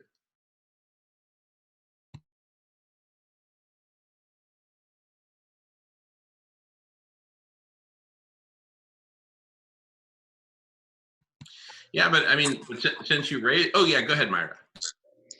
Jamin, as we were talking this afternoon about having a virtual collective intelligence and getting together every week if possible, but we also mentioned how important it will be to do this physically as well, and having be doing like a live video or maybe a Zoom where we can all meet people from different states or countries, wherever you guys are at. And we wanted to mention that Jackie and another person, originally from Mexico, but she's currently in Europe, and myself, we are in the process of organizing an event for this coming, I believe it's going to be towards the beginning of April, and we're also going to have a concert. It's going to be a workshop, a 2-day workshop, and then ending it up with a concert. We would like to know if maybe there is a possibility if you guys want to come and join and maybe have a booth and talk about this collective intelligence, what is the purpose of it, and it will be a good time to be able to get together and get to know each other physically. I don't know if Jackie wants to tell you more about the event, since I don't have the paper right in front of me, and so she can tell you what is it about. I'll do my best because I don't have my notes in front of me. But it's basically a small version of the workshop of the Heart of the Voice that we did in Mexico City. And it's basically about really owning our vibration, owning our frequency, understanding that the power of the voice to manifest is a very powerful one, and that we should take that seriously. And so she really trains us in the chants of all indigenous communities all over the world. And then there's ceremonial dances that go along with it. So that's going to be the workshop for Friday and Saturday. And then Sunday, we're going to have a musical mandala concert open to the public to basically showcase this very healing modality and invite the public to participate. But what we didn't mention was during the week, she's asked for us to go to 2 or 3 local schools to bring kind of like a small mini workshop for the children, and then invite them to the concert to participate in the musical mandala concert. And what dates and locations, Jackie? This is going to be in Mesa, Arizona, and it is, I believe, Friday, April 5th. I believe the 5th is that Friday. And then it's the 6th, and then the concert will be that Sunday, the 7th. That sounds so cool, Jackie and Myra. That sounds like an awesome event. And if there's a way to attend virtually, we would definitely do that. I'll try to live stream as much as we can. We're both going to try to live stream as much, share as much as we can. But yeah, we would love to have everyone come and participate, because it really is everything that we've learned in our own organizations. And then really cohesively, it was like, how do we bring these co-creations now and become allies and co-create outside and participate with Vegan World 2026? So it's just beautiful, because we want to have all of this showcased at this event. Wow. All right. So lots to dig into around that. In fact, is there a group that's dedicated to events generally, or I know there's the tour group, the Pinky Swear tour, but is there a group that handles events generally? Here's the thing. Yeah. Oh, go ahead, Benjamin. I don't think so. No, yeah, not specifically. I think there's something that's kind of related, in that there's the Illuminators group, which has all of the Climate Healers groups within it. And the Climate Healers groups are who are meeting in person and setting up events for themselves. And there's some communication there in terms of Climate Healers groups talking with one another. But I'm not so sure that's exactly what you're talking about. Yeah, exactly. No, it's not exactly what I was talking about, because and I'm really glad that exists. But what I'm talking about is something a bit more general, where even people who are not part of some official Climate Healers group, but are doing a vegan event or a vegan friendly event or something like that, if there was some sort of like community calendar kind of thing that was kind of quasi open source, maybe it would go through, and we're on the calendar group, you and I and Nolan, so we could even talk about that, because it kind of makes sense to have a holistic calendar. So even if Jackie and Myra say, hey, we're putting together this thing, and we just want to put it out there, that would be a way that it could really reach a much larger group. right? And even get some collective intelligence, some dialogue going on. Hey, we're going to have a bi-weekly meeting every 2 weeks until the event for all these different purposes. Who wants to participate? Here it is, boom. And it's up on the calendar as a Zoom meeting, as et cetera, et cetera. So both for in-person and for online, just all the above. Anyway, and then people who are doing in-person events, they can get requests to make it for them to have it online as well, and et cetera, et cetera. I'm right? getting an idea here, which is I think that us handling, managing a calendar and having all of our own events up there, and then offering, like reaching out to other groups and basically saying, hey, we want to put your events on this calendar as well, so our communities can just like totally cross and mesh up. Then if we start like, we make connections with another collective intelligence group that's like, oh, well, we don't have much of a public calendar or in terms of public events, we'll just be like, all right, well, you start having them, come to ours, and let's like let's get it all in the same place. Yeah. You know, and then we can just make that calendar to go to. Eventually there'll be way too much on there for one person to go to, but it'll be a really good spot to figure out what to do with your free time. So, yeah. Yeah. Well, it looks like we got our work. Yeah. I think this is all great to talk about at the calendar meeting. If anyone else wants to join in on that discussion, let us know either here or offline on Basecamp, and we can make sure we include you on that, the scheduling of that meeting. I'm trying to track down the source, but somebody was posting about veganlinked.com today. And I don't know if that would be relevant to this conversation because I've only just heard of it, but it seems to be involving calendars. Yeah. It came up in regards to the Pinky Promise tour, and Suzanne and I are still discussing how best to integrate that, because we don't want to spread everybody too thin in terms of where they can access the information and how many times we would have to update a separate page if anything changed. So it's possible. Oh, it looks like Jessica just joined, and she actually has more information about this. She is the one who knows Vegan Link. Yeah.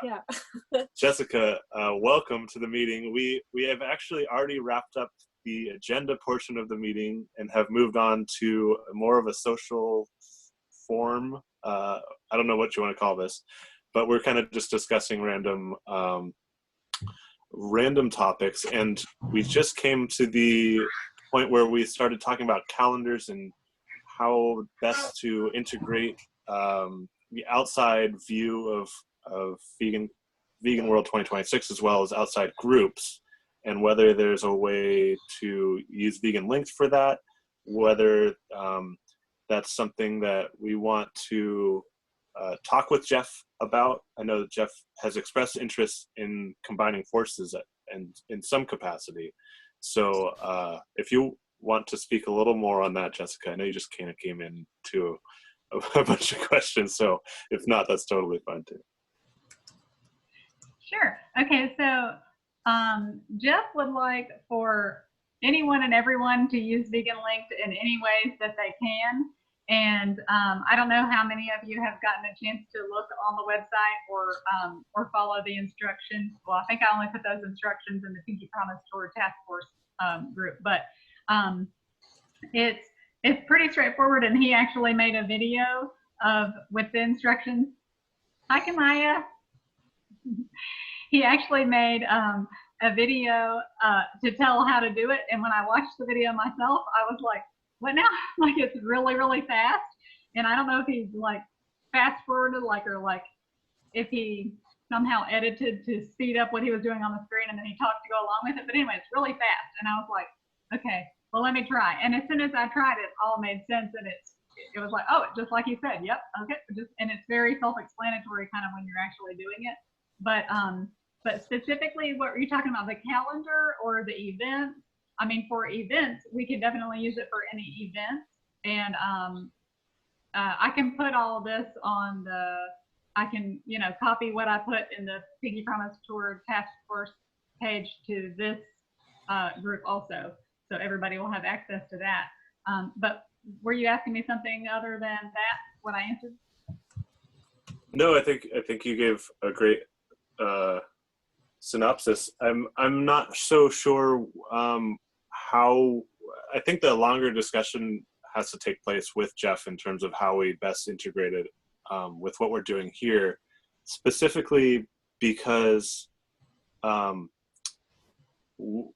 we don't really have a place for Climate Healers groups events to be posted right now, and I think Vegan Linked is perfect for that, as it gives us one place to go to keep an event, and you don't even have to be part of Basecamp to do that.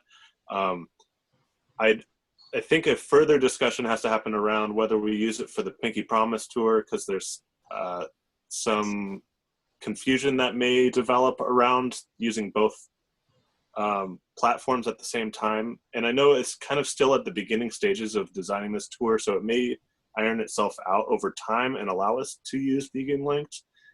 So maybe we can talk offline about that with you, Jessica, or... Well, and specifically for this meeting, we're talking about a master calendar for all of the Zoom calls, and how do we get, you know, Basecamp integrated with Google Calendar. And that was right around, oh, and we were talking about the event that Myra and Jackie are putting on in Arizona. So kind of, you know, partner events too. And that's kind of how Vegan Linked got brought up into it, because I think Vegan Linked would be a great place for a Jackie and Myra's event, and potentially for all the things, and if not, just a consideration for the calendar working group to know about, that there is a place that's trying to be the calendar for all vegan events. So yeah.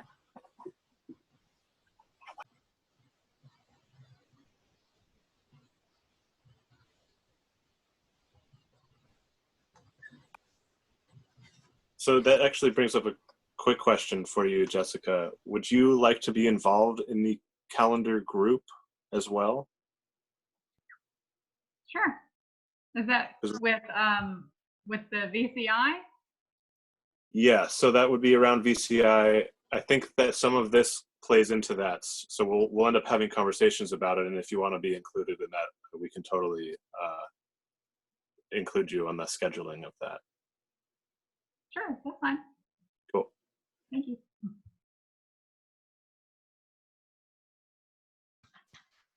I've got a question about video recordings. Have we switched to a format where we're recording all the windows at once? Yeah, yes. I'm recording all windows at once, so that's called gallery view. Have we decided to do that through all the recordings? Because it does have a benefit in being able to see who's involved at a glance, and we don't really need to see people's faces full screen. Our voices are more important in general. Although we did that with one group and we had trouble showing sharing the screen or presenting something wasn't getting onto the recording. Maybe did I get that right? No, I think that was just a technical hang up. The recording of the video, I think, went fine. Yeah. May I ask, how do you do that? Because I think that before I had my screen and gallery view and I recorded, but it did not record in gallery view. It recorded the whatever the other way is called, where it just shows the person who's talking only. How do you make it record like that?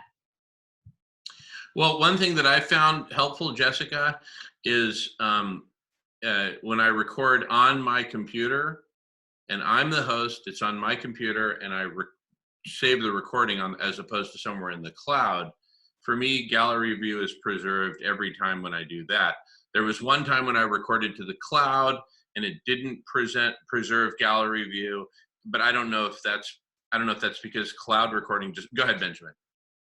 It's a setting within your Zoom account when you do cloud recordings as to whether it presents it in gallery or single mode. So if you're using the Climate Healers account, Jessica, you would sign into the Climate Healers account, go into settings, and there's an online recording setting section that will have that option. Thank you all. And that's set now to record in gallery mode, right? So unless you change it, everybody that signs in should be recording in gallery mode now, I believe. But just to reiterate, it's not a setting within the Zoom app. You have to go into the web-based set of advanced settings. Only if you're recording to the cloud. If you're recording to your computer, it does whatever like Jamin was saying, it does whatever you're set at. So it depends which one you're doing.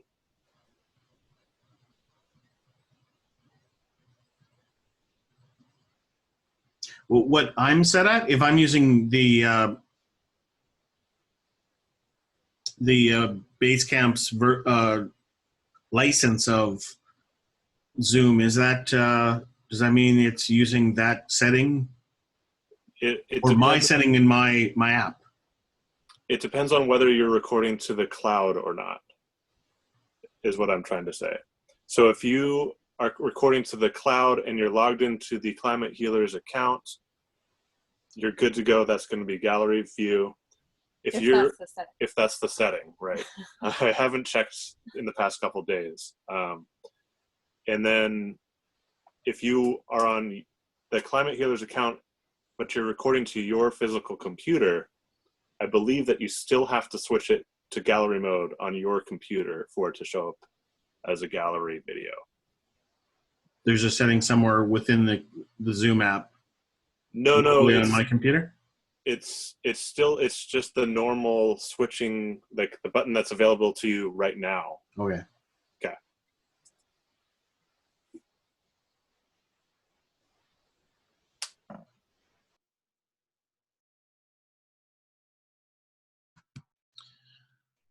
All right, and of course, a lot of what we were talking about grew out of, we're talking about building a federation of collective intelligences, and then having a common calendar for that.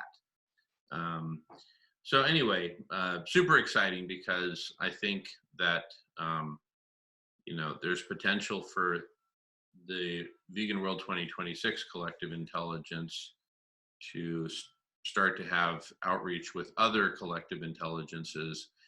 And then specifically for those collective intelligences that are focused on saving life on Earth, right? Specifically, we can cluster together into a really powerful federation to save life on Earth. I'm in contact with Guy McPherson and Dr. Yatow of Harvard and others about the SRM, which we need to build a collective intelligence around that, and many others, right? Collective intelligences around politics and governance, for example, sociocracy, democracy, holacracy, different forms of governance. I think we need, a collective intelligence to form around culture and story, and really faces head on, who are we as a species, right? And Silas, I'd love to have you in those seminal conversations, right? And then I think another really interesting moment could be if we bring together Silas and Alan Savory, who I know, I'm very friendly with Alan Savory from years past, and, have kind of like, just a collective not a debate, not a, let's see who can prove the other one wrong or anything like that, but let's just come together and talk. What can we agree on? Because interestingly, both men, Alan Savory and Dr. Silas Rao, are both passionately committed to saving life on Earth, restoring life on Earth, right? So I just think that'd be a fascinating conversation that would bring a lot of people in, right? Wouldn't that generate a lot of views? Everyone would be talking about it, right? So anyway, awesome. All right, well, I'll do the outreach.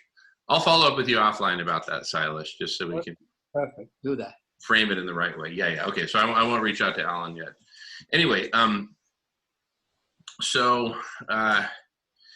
anyway, and what a beautiful example, because look, for non-vegans watching that debate, you know, this may be the first time they've ever really seen a vegan and a non-vegan sitting at the table having a conversation. This can be a model for how humanity can talk with each other, even about issues that are very, very sensitive and close to our hearts, that we bring a lot of passion toward.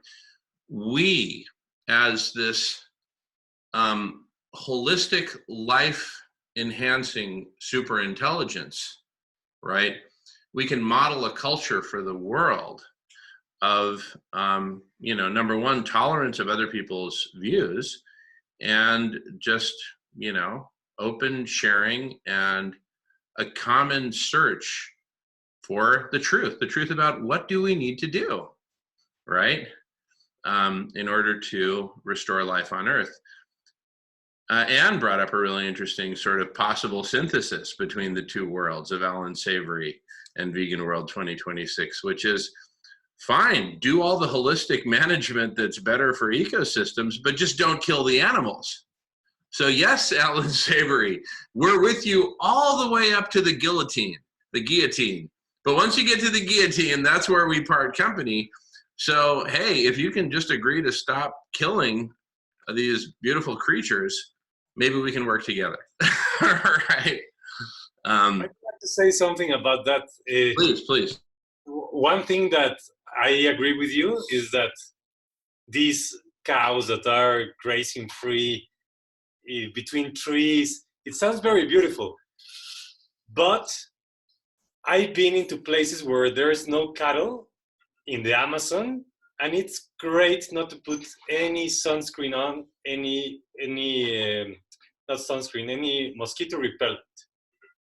Like the amount of cow shit that is laying all around, it might be wonderful for fertilizing, but I think a bunch of vegans with a hand lawnmower just dumping our vegan whole food crap around, it would be as beneficial as having cows just like roaming around.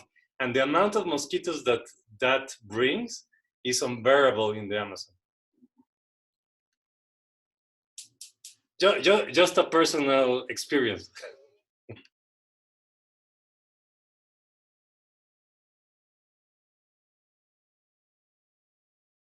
I think that's a valuable perspective to have, Jorge. Thank you.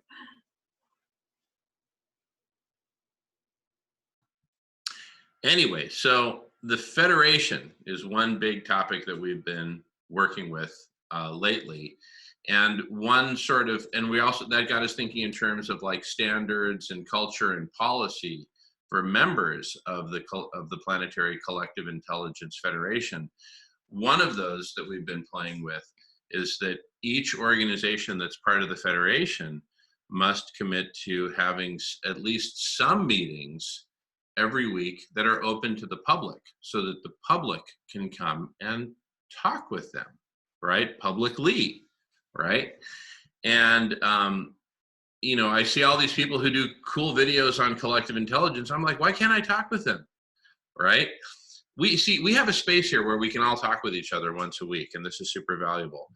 If vegans can, if the vegan community can have it, why can't the collective intelligence community, basically? Now, but part of the way to manifest that in a non-centralized way, in a decentralized way, is to ask all participating collective intelligences to basically have an open house at their place at least once a week. And if we do a weekly block party that goes for 24 hours, right? 24 hours of collective intelligence, right? Then anyone can ask for slots within that period. And if a certain period of time is in too much demand, you open up other channels, right? I think Kamaya has a lot to say about that. And that's really interesting. So, and she has a lot to eat about it too. She's eating some really nice vegan treats there. So anyway, I think, you get the gist. A federation of planetary collective intelligence is coming and talking with each other. And Federation's a good word with the Star Trek community. Absolutely. Cool. Yes. Yeah, so you have to set up a booth at Comic-Con now. I'll be delighted. I've already got a Darth Vader suit, so. Ooh. So, I have something to share. I was talking with Dory, who is, she was at the vegan conference, and our struggle here is, I mean, I love like the Federation of Collective Intelligence, and that gets me really inspired. For me, where I'm at, with animal agriculture and climate change and the vegan world and lifestyle is, I'm struggling with trying to figure out how to get a booth. And I was thinking about having Climate Healers, Silesh, have a booth in Prescott on Earth Day, and try to educate the community on animal agriculture and climate change. So, I mean, even within my own organization, Northern Arizona Climate Change Alliance, they've even been a little skeptical of the white paper. And so I have to, as Benjamin knows, walk delicately through this, which is ridiculous. I find it to be ridiculous, but whatever. So we're just trying to figure out, and I think I copied you, Silesh. I sent your white paper to a potential new board member for NASCA because that came up. And, it's super important to me that Earth Day isn't just about planting, gardens and having that little feel-good, warm moment about the 50th anniversary for Earth Day, but to educate people on animal agriculture and the impacts it has on climate change. So my point of this is, we were talking about the spectrum of people who just eat normal food and just live their lives unconsciously, and a vegan, right? And that spectrum and how large it is. So I'm all about like that first step, because I actually have to tread in that way because I don't live in Sedona, where that community is primarily very educated and on board with the vegan lifestyle and what that means. So I was wondering if anybody had any kind of, I don't know, advice or help that they can give me and kind of breaking through that. And then the other thing that came up in that conversation was how I did approach a vegan speaker, and he refused to speak at a Slow Foods International. I don't know how, I'm sure you all know about Slow Foods International. And oh, you don't? I don't really know. I think that they promote like organic food, but they eat beef or whatever. So I do co-sponsorships and a lot of collaboration. And so he refused to be a guest speaker about being a vegan and how that helps with climate change, because it was a slow food event. And I was like, oh my gosh, I mean, I totally get that. I mean, I understand his and respect his I'm so sorry. His perspective, but at the same time, I did find somebody to come and speak, and and for me, for that moment, even though they were a vegan talking to a non-vegan organization, is like huge, and I feel like that's what we should be doing. So it was just frustrating to have that roadblock put up, and I just was wondering what anybody else thought about that. I'm curious, was he resistant to the idea because the heat would be too high? Because that's pretty brave the vegan going into the non-vegan realm. If he thought it was a waste of time, that's like, to borrow from the church, that Jesus went where the sinners were. Right. That's actually a really good question. And absolutely, Dr. Rao goes where the heat is too high in my area of the country. He's always coming in to to do presentations here where there's a lot of people and it's more controversial. This was literally just at a little school and they were cooking plant-based whole food diet, and that's Slow Foods. Prescott was really promoting that. NASCA was a sponsor, and I was like, I just need someone to speak from my organization, and he was a contact and he turned it down. So I'm assuming he turned it down because he didn't believe in their mission. So he just didn't. So. Well, when is it? Yes.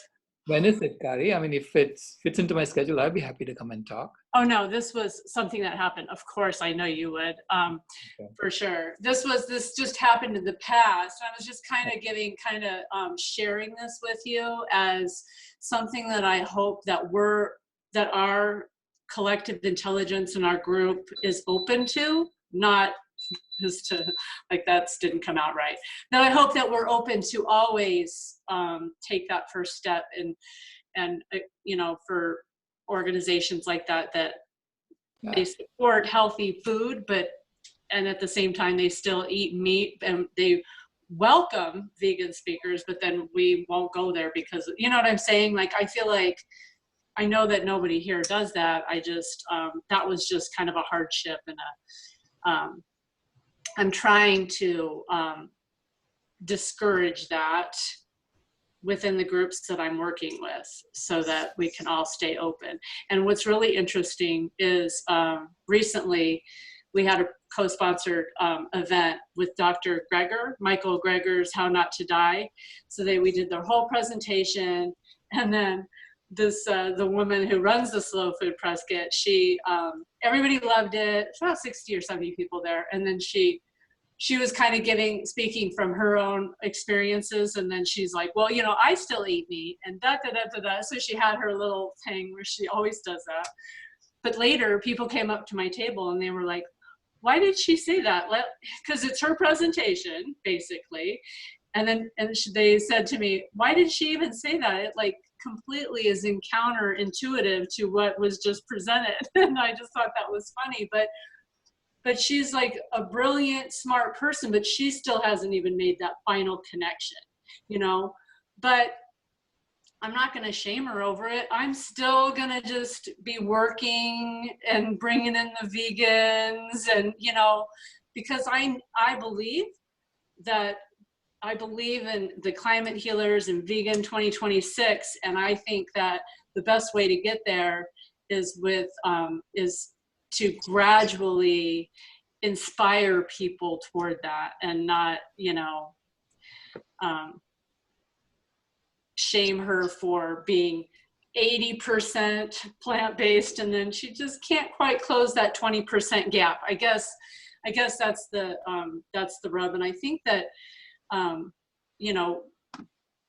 vegan reputation, and I don't know, what are your thoughts on vegans versus plant-based whole food? And Dr. Rao was just up at Veg Fest in Sedona, and we were talking about that, because that seems to be the same thing, but then it's not. So I'm not sure. When I went to Veg Fest, I was a vegetarian at the time. It was a year ago.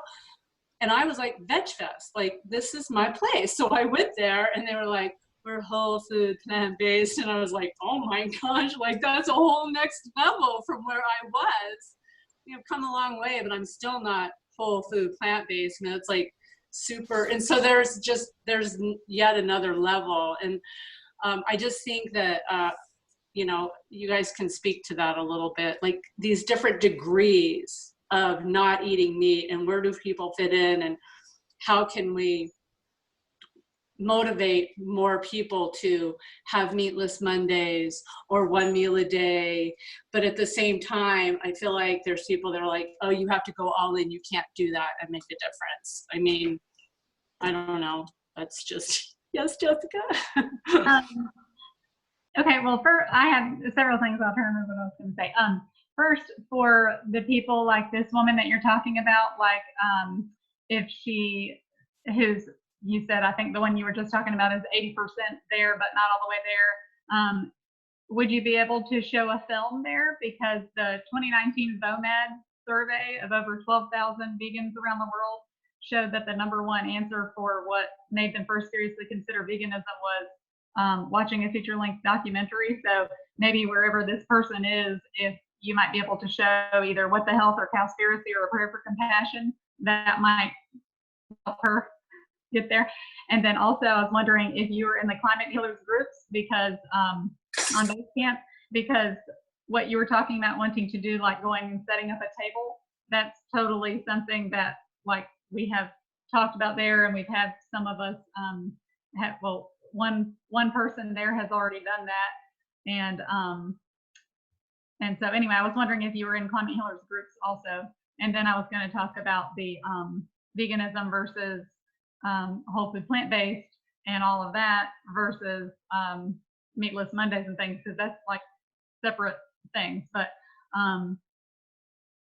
anyway, so the veganism, like Dr. Rao's white paper showed that I think, I can't remember the figure now, maybe Dr. Rao will remember, but I think it was like 58% only of the animal products are from food, and the remainder are from other things. So we want everyone to be vegan and take this as an ethical, whole thing, as a lifestyle, not just vegan food, because as the white paper said, they'll be perfectly fine going on and continuing with all these animal products, even without the food, because it's almost half of it is not food. And then also a whole food plant-based diet is not necessarily vegan. It just means it's centered around that. So like Jeff had come up with something, I think he purchased the domain name for WFPBV.com, I think, for whole food plant-based vegan. And I really like that. And then I kind of shortened it after that, and I've said a couple times just WF whole food vegan, because whole food does not, whole food plant-based is not necessarily vegan. And then also as far as the meatless Mondays and things, that's a whole other thing, because that's talking about what's termed reducitarianism. So that's like, I think it's reducitarianism is the official name for that. But personally, I don't agree with that way. I think that the end goal needs to be veganism. So if someone needs to say, like, I think it was Dr. Clapper, one of the vegan doctors, talked before about what he tells his patients sometimes is when you want to go vegan, if it's too hard to just do it all in one day, you can your first week make all your breakfasts vegan, and your second week make all your lunches vegan, your third week make all your dinners vegan, and by the end of 3 weeks you're vegan, and stuff like that. So if the goal is that, but when you say not on Mondays, there's been so many things about that, like what other thing exists in the world where we can say this is morally wrong, so just don't do it on Mondays though, but the other days you can do it, or just before 5 o'clock don't do this morally wrong thing, but after 5 o'clock go ahead, and so that's how some people think about it. But I personally don't agree with the meatless Monday. I know there are people who say no, but if you get people to do it that first, and I was vegetarian before I was vegan, but we don't want to, I don't feel like I want to encourage anyone to be vegetarian, and I don't want to encourage anyone to have meatless Mondays, and I would not encourage anyone to reduce. So what I want to do is just encourage veganism only, and that that's how I feel about it. And that's So I guess looking at the whole food plant-based, that's and then veganism is lifestyle. So I mean, I think that would be a good, from what you just said, it helps. As far as, I'm not part of the Climate Healers group, but I know about like their events and Zen nights, and how we talked to the contact down in Phoenix for that. So that's on my mind. And the reason that I do that is because, you know, my group, like I can't for the, I mean, I work for them. So I'm the community organizer for NASCA, and it wouldn't even just be NASCA wouldn't be like wanting me to do for sure not vegan, but just animal ag and impacts of climate change for Earth Day. But if I could do it through another group, and so even our community would be like they vet, you know. So this is like what I go up against, and so that's why it's a challenge. And I would love to be an abolitionist like you too, Jessica. But for where I am in this community is, I feel like I can make more progress with baby steps. And as far as the movies, my next one. So Cowspiracy, we haven't even screened that here yet. But I also want to do Prayer for Compassion. I talked to Sailesh about that. And so that's still kind of in the making, but they've all seen it, and you know, it's just interesting. But it's good to hear your perspective on it, and it inspires me to stay strong. So yeah, go ahead, Ray. I have a counterpoint argument to that, because I've been vegan for over 4 years now, and for the first 4 years of my activism, I have not focused on the health aspects of veganism. Like I've learned them all, and I shouldn't say that, because there's a lot of times where I am promoting a plant-based diet as being the healthiest diet that we have available. However, as an animal rights activist, I think it's most important to get everybody off of animals. And I don't think that we have an obesity epidemic in our countries because everybody's looking for the healthiest diet. When you're talking about health, it's only those people that are looking for the healthiest diet. And frankly, there's millions of people that don't really care. So one of our base camp members is Dr. John McDougall. He tells the story of his roommate in college was a vegetarian or a vegan, and he ate potato chips and soda pop, and was overweight, and that was his first encounter with a vegan. So he, of course, makes the distinction between a plant-based diet and a vegan diet.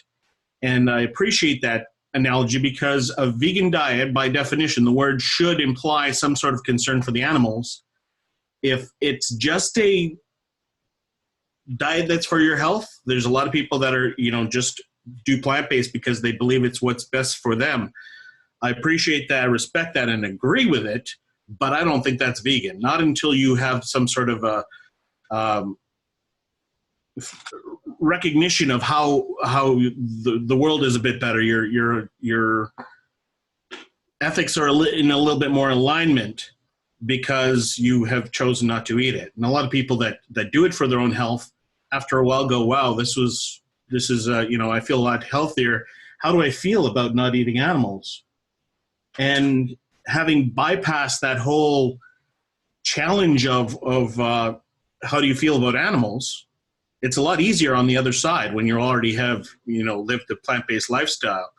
That freedom to examine those issues of ethics become a lot easier, and a lot of people stick with it. And there's lots of statistics about how people have become vegan and then quit. And that's apparently 5 times as many people have tried to be vegan as quit as are vegan, which a lot of people are really concerned about those statistics. But I kind of point to them as a good sign that whatever 5 times as many people that are vegan right now have made a decision and have tried it, and they've quit for some reason that we don't know. There's less and less reasons to resist being vegan. Those reasons may be addressed now or in the short-term future. So we can look at a quintupling of the vegan population in a short period of time, because 5 times as many people have already tried it. So that's kind of a good news way of looking at it. I said that the first 4 years have been My wife and I are food activists, and we try to get the comfort food out there. We're trying to replicate the standard American diet with the exact equivalent, so nobody can say, well, I can't go vegan because I love shrimp. I can't go vegan because I love cheese or whatever. Trying to focus on the replication of all these things. Quite often they're just as unhealthy as the original article, but we want people to switch over. As of January, we've switched to a Whole Foods plant-based diet because, frankly, I've put on weight since I've been vegan. So I have to start living that other side of the equation and showing that it can be healthy. But I've kind of lived the example that being vegan doesn't automatically mean that you're eating an optimal or healthy diet. Well, that really, it's really interesting because I came into this whole group through climate change. So I'm like super focused on that activism aspect of, because like I said, I was just this happy-go-lucky vegetarian before I heard Dr. Rao speak. So, and then that really flipped me. So, so that's why. You said vegetarian for the climate? I was a vegetarian because I was after I watched Food Inc. for the second time, and I was protesting animal agriculture, corporate industrial animal agriculture, putting out the little farmers. That was like 5 or 6 years ago. So I didn't even know anything about climate change and animal agriculture until I got this job. So, and I'm like I'm just, you're so lucky to have me because I'm like the most ordinary human being. I'm gonna assume on this whole group where you can use me as a study of how to reach every other normal human being, and that's kind of what I'm trying to convey with that spectrum, because whatever got me to be a vegetarian and how many vegetarians there are versus vegans and what it would be like to be combined and then to have them morph and shift over to the vegan lifestyle, to help, protect animals for the animal activism and for the planet, for me is like, that's transformational. So, I understand and appreciate that because that's the direction that I took. My wife was taking a more ethical approach to becoming a pescatarian, then a vegetarian, then a vegan. I would be following her through these steps. And I felt that I was going through the motions until I saw Cowspiracy. And I have to confess, my mindset was, the world's not going to change. Why should I? And after I saw Cowspiracy, I went, the world has to change. There's only one person in the world I can control, and that's me. So I'll start with me. And having that vision of this is the way the world is going to go. It's not going to be more and more meat. It's going to be less and less meat. And if we are able to save our society, I emphasize the if we're able to save the society, it's going to be trending towards the most sustainable, eating low on the food web kind of food system. So the whole food system needs to change. And just knowing that gives me such clarity that I'm so enthusiastic about veganism now. What I used to be afraid of those, mostly little petty things about what if I'm hungry and I'm in the middle of a place that doesn't have any vegan options.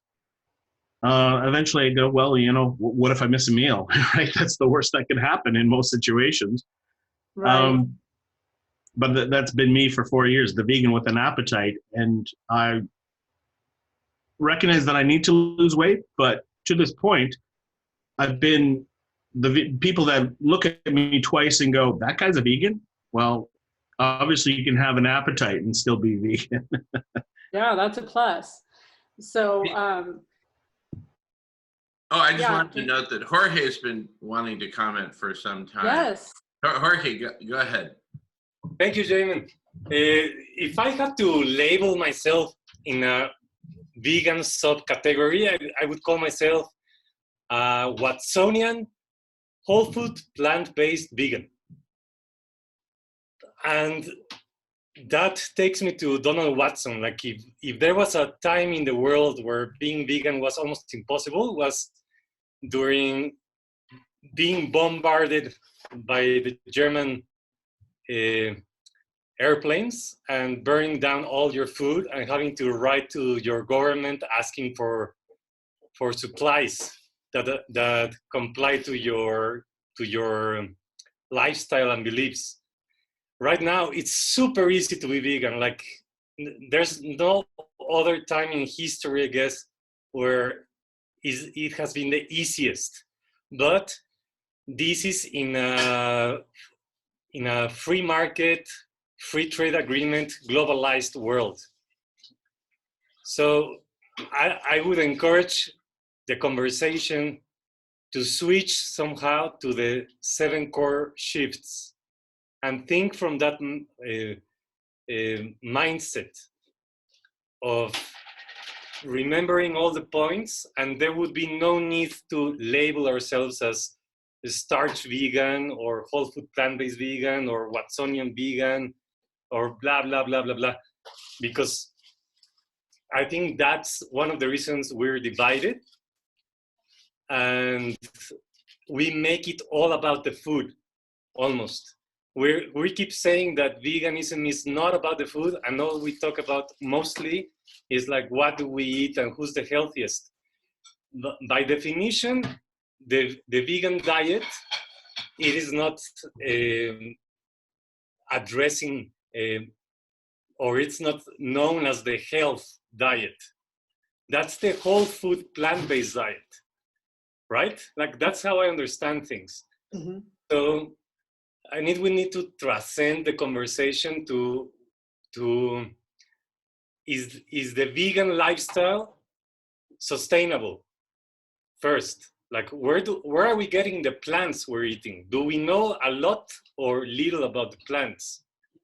And can I sustain my lifestyle with no fossil fuels, no exploitation in the labor of the fields,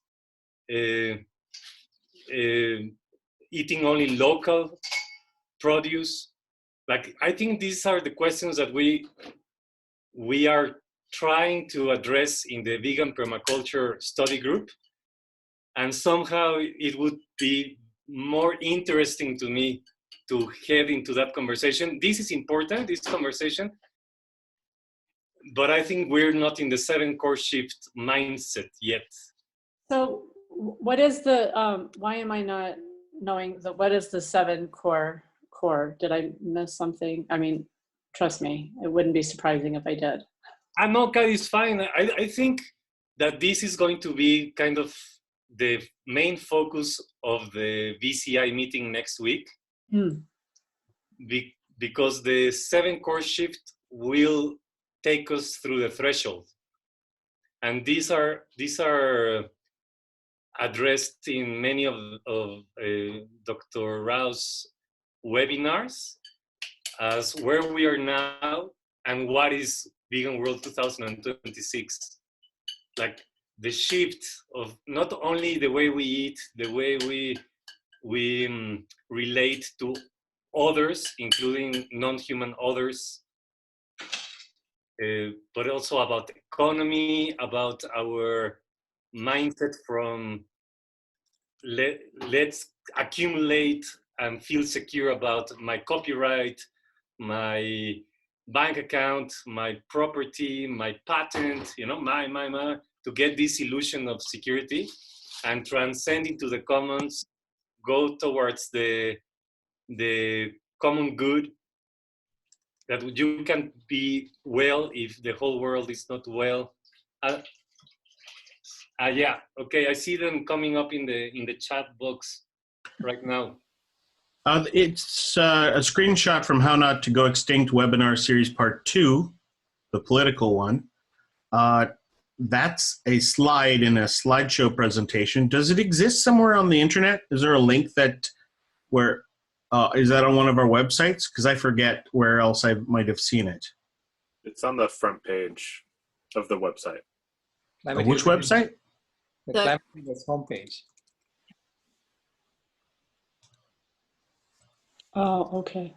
I see. No, this is very helpful. And I remember now, I'm inspired to, depending on how public I can get the movie to be screened, I'm going to, at the very least, during Earth Week, April 17th through the 26th here, get it at a community center for some of my volunteers who are on the food and animal agriculture and climate change group. And just, if we can't at least show it at her house, do a house party, but it's a community center. So that's at the minimum that I'm going to do. So it's either going to be Cowspiracy or A Prayer for Compassion. So I'm excited. I'm all about the movies because, you know, that's really, that was my big first shift. And then of course I had to see Cowspiracy twice because when I mentioned it at my climate change meeting, they were like, oh yeah, no, I don't like that movie. I don't like how because I said, and I was bragging about Silesh and being an executive producer on it.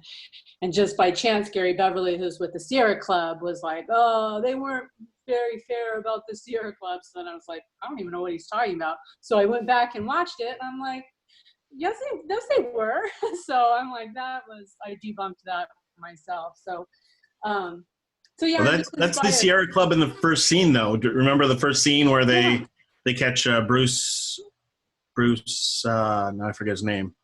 But it's kind of a gotcha moment to start with the documentary. So it's not their favorite movie. Yeah, I mean, it's a gotcha moment, but it's real. I mean, it's not like, you know, I mean, it's just, it is what it is. And I think it's powerful, and I'm just going to keep showing it and talking about it and making, you know, people that come on board, they come on board. And so my challenge is I have to work outside of, you know, the vacuum here that we have, which, you know, is fun, but my job is to outreach. And so I get to do it with animal agriculture now. So like I get paid to do this, and it's the best. So, but I gotta go, I got a 7 o'clock. So thank you, everybody. I'll see you next week. And thanks for letting me be a part of this group. Thank you, Carrie. Wouldn't be the same without you. All right, bye. See you soon. Oh, I'm trying to figure out. There we go.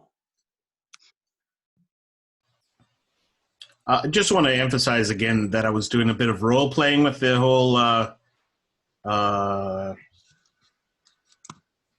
fat vegan role playing, which again I've been doing for 4 years, but it's constantly, you know, you have to kind of be a chameleon as a activist and just kind of present the story that you think that your subject wants to hear or needs to hear, rather than the one that I mean, there isn't one methodology that I believe so wholeheartedly that I follow it.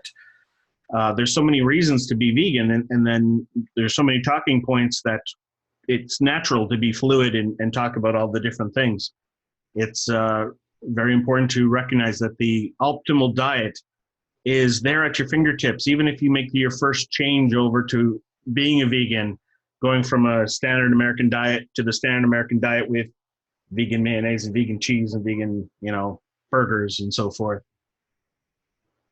And they all generally, I appreciate what Jorge was saying about it also includes the way that the food was produced. Is it humane to humans who are, you know, there's people in the front lines of climate change. There's also people in the front lines of our food production system. We have a whole system to redesign. So there's lots of objectives that we need to pursue. Yeah, and Ray, that's well, I first want to see if is there anyone else who's waiting to speak at this point. We often use the queue. Go ahead, Jorge. Go ahead, Jorge. Yeah. I was going to say that dinner is ready, guys, if you want to come over.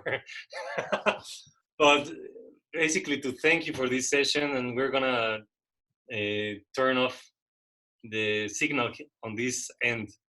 Thank you so much, and I look forward for being in all the Zoom meetings until next Tuesday. Awesome. Great to see you, Jorge and Sylvie. Thank you, Jorge and Sylvie. Buen provecho. Gracias. Thank you.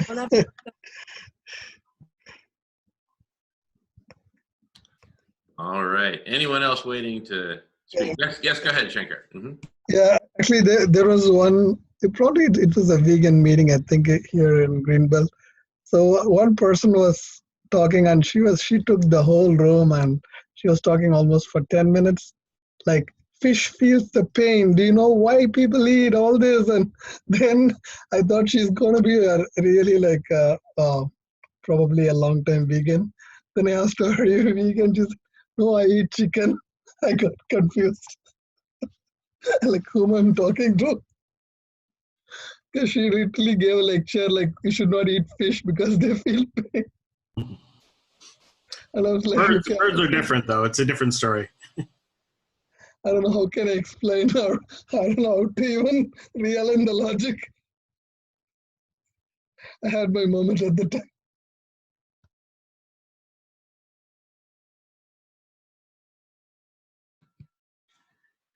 Wow. Well, I wanted to comment something about what Ray was commenting on,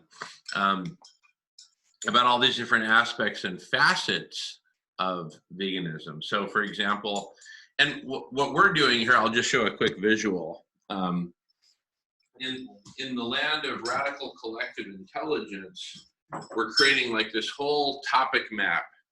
And we're even going to have certain like lines on the subway. So you can think of these as subway stops, like on the Mexico City subway.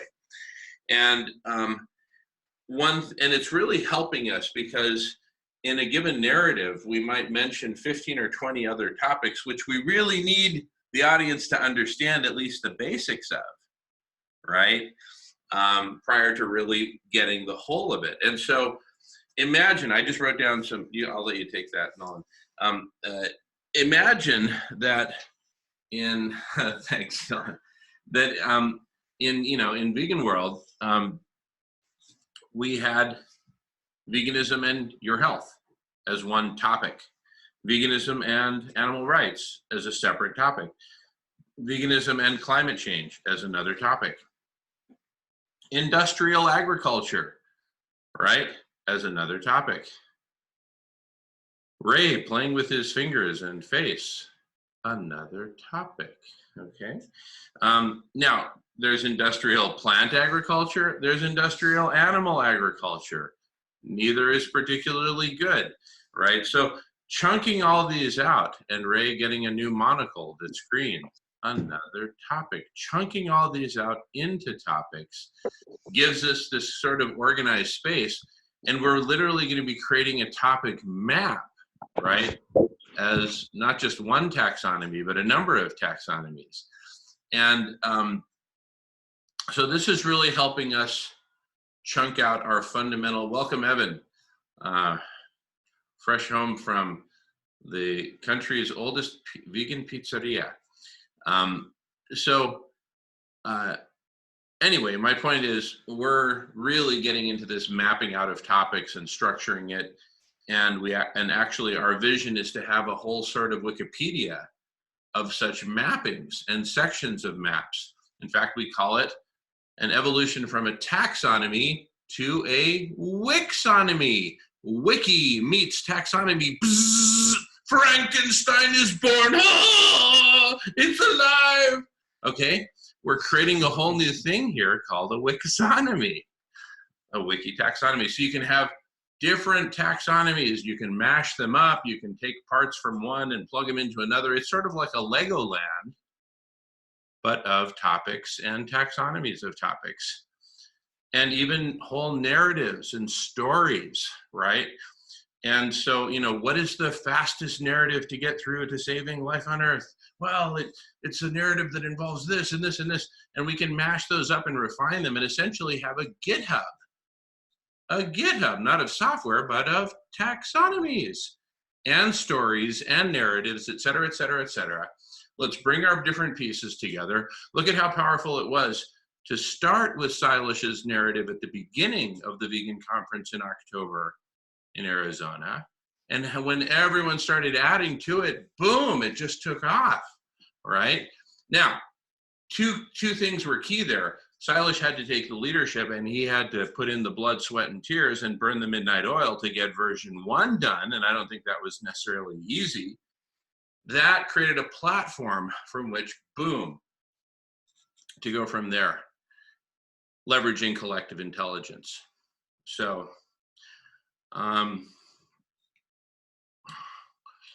this whole mapping thing, stay tuned. We're going to map out the whole world of Radish, including veganism, including SRM, including collective intelligence itself. And then we can work together, I would propose, to creating a really complete Vegan World 2026 map of all of these specific topics, right? And how they connect together, and a short story for each, right? Which of course can evolve. That's where the wiki part comes in, right? Wiki it up. So anyway, we've got a lot of figuring out to do to make this happen, but that's the vision. We're talking at the level of vision right now, right? The vision for the map, the of topics, the vision for the federation of collective intelligences, right? And how it all plays together, right? So, sorry to be distracting while you were talking. Kamaya started it. Oh my goodness. This is for Kamaya.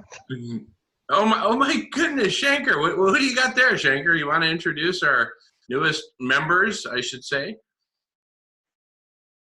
Do they have names? I don't know. My girlfriend gave, so I didn't name them yet. All right, the truth comes out. Very good, Shankar. So anyway,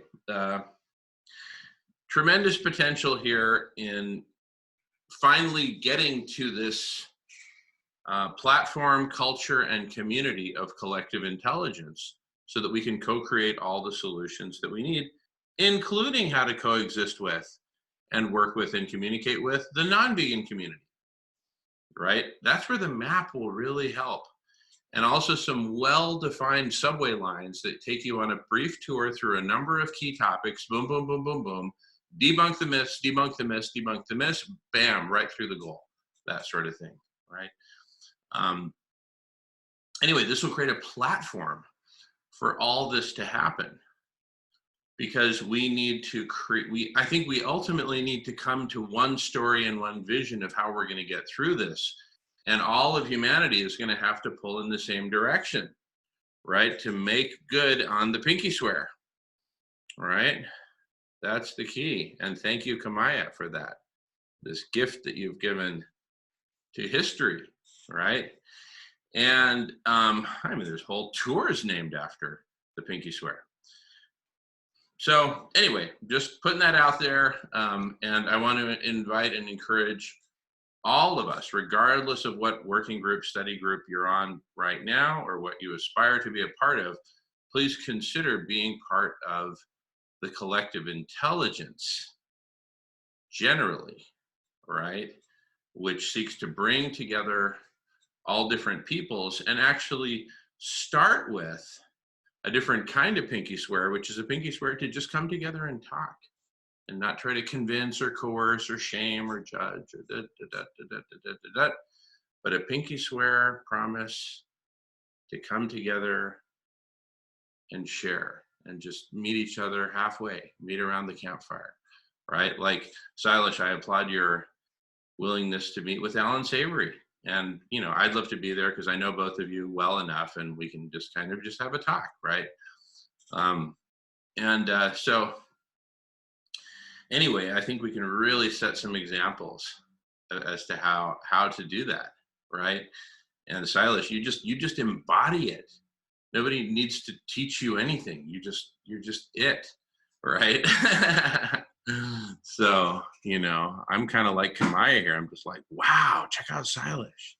He can do all this cool. Now I know why Kamaya does that. It's like whenever she sees you in the morning, she's just like, wow, is that my grandpa? He's super cool. Da, da, da, da. So I totally get it, Kamaya. Now I understand. Oh my goodness. Just be careful there, sweetie. Anyway, so yeah, let's continue this beautiful partnership. There's like a pinky partnership between the vegan world and the collective intelligence community and the SRM community. Those are the three big pillars. Jessica, did you have something to say? Oh, thanks, Benjamin. I was just going to ask, it may be too late now, and I may have missed it, but I was not sure what Jamin was talking about topics. When you just kept talking about the topics and the map, I'm not sure if I missed that before I came on or when my internet went off. Oh, sure. I can recap for you super quick, Jessica, if that helped. But basically, we're creating a whole map of topics related to collective intelligence, veganism, and solar radiation management, and how all those topics fit together as sort of a map. Because I find increasingly there is so much to say and so many kind of foundational blocks that people need to get before they're really ready to build towards the conclusion of all those facts and all those topics.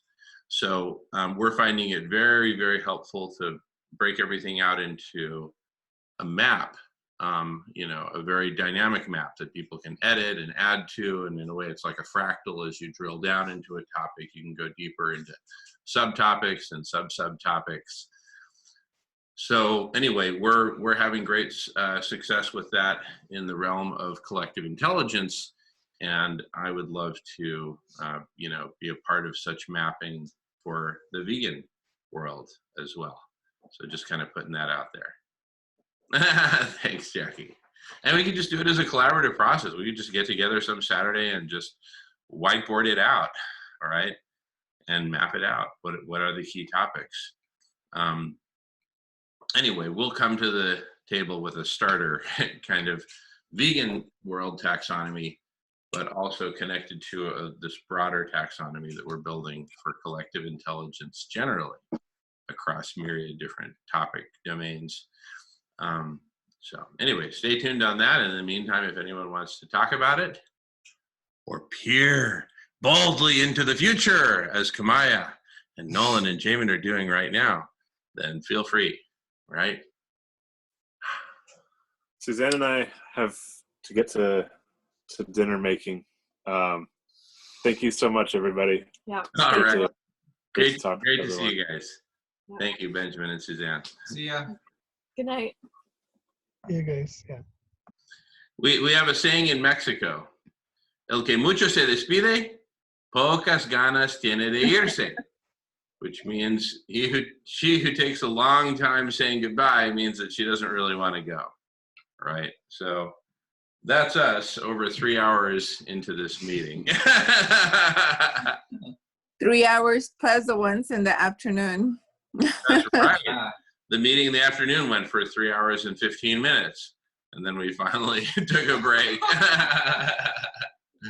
Yeah. I want to share my favorite words that I learned at the first meeting today. Sense making, one word, not two words. Sense making was a word I plucked off the Collective Intelligence Collaboratory.com. And the other one was Jamin's. This one is two words. Cluster mess. Yeah, the initials for cluster mess are CF. And I haven't figured that out yet. Yeah, we'll have to talk about that. I think the F is silent or something like that. Oh. Anyway. It's been 3 hours and 11 minutes. Thank you, Kamaya. Not 15. Thank you. Wow. Kamaya, do you want to play the piano for us for a little bit so we can take a break? No, I'm trying to be the leader here. I know Kamaya was asking earlier on the chat if we wanted to hear her play the piano. Sure, why not? Okay, go.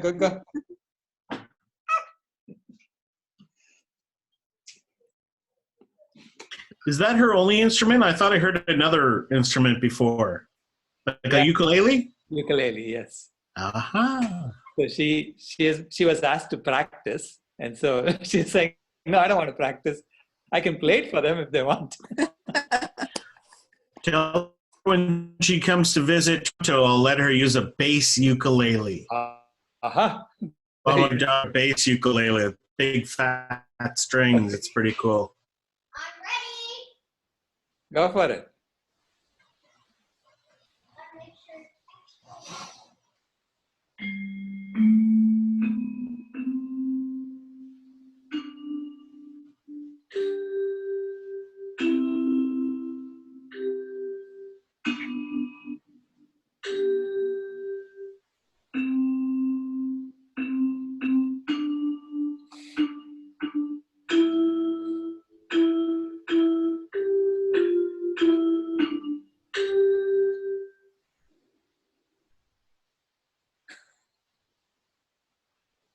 They're all happy. That was great. Thank you. Awesome, Kamaya. Thank you. Woo! Kamaya, woo! Awesome. Awesome. One more song. Okay, go. Or maybe two.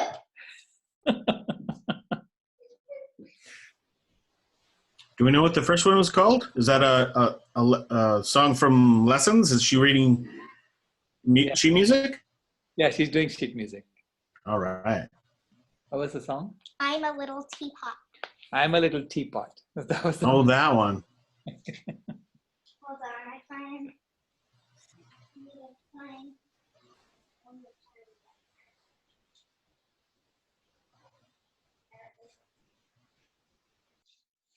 This one. Okay. This one is called Love Somebody. It's called Love Somebody.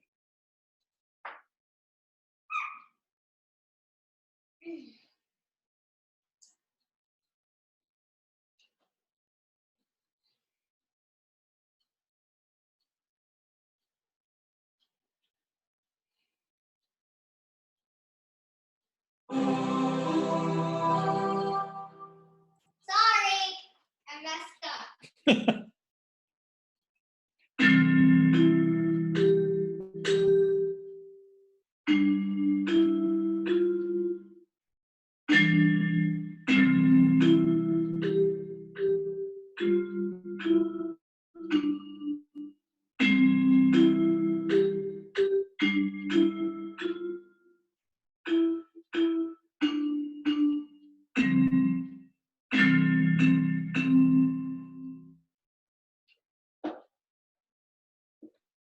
Beautiful. Wow.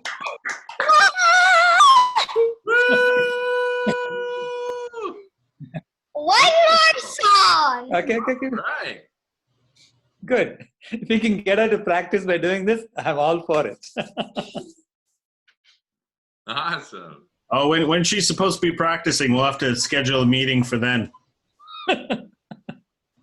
She's supposed to be practicing every day, so that's tough.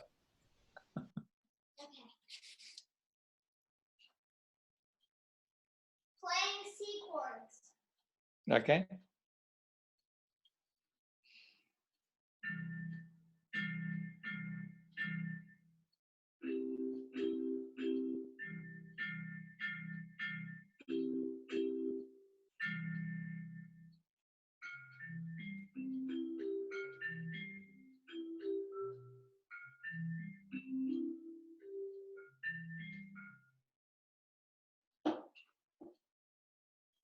And I run and I run and I run and I run and I run.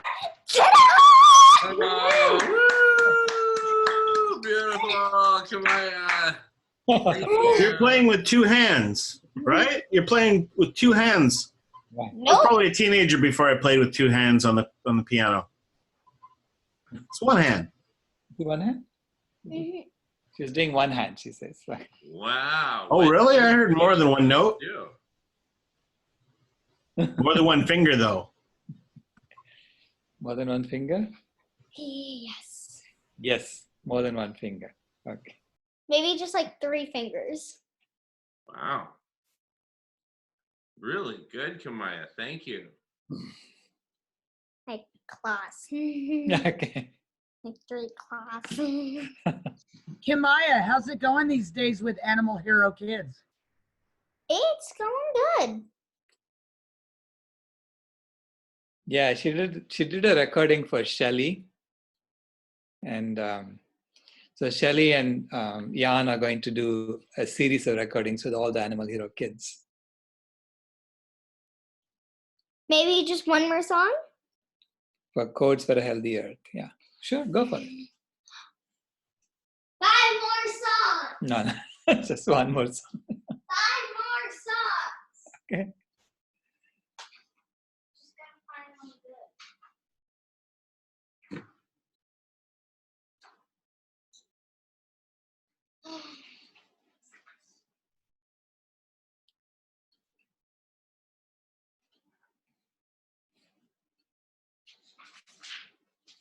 Pick one, it doesn't matter.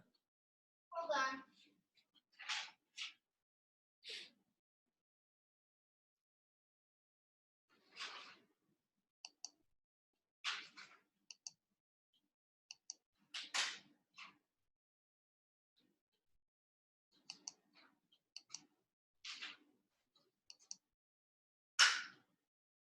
Oh, and this is one of my favorite songs out of all of them.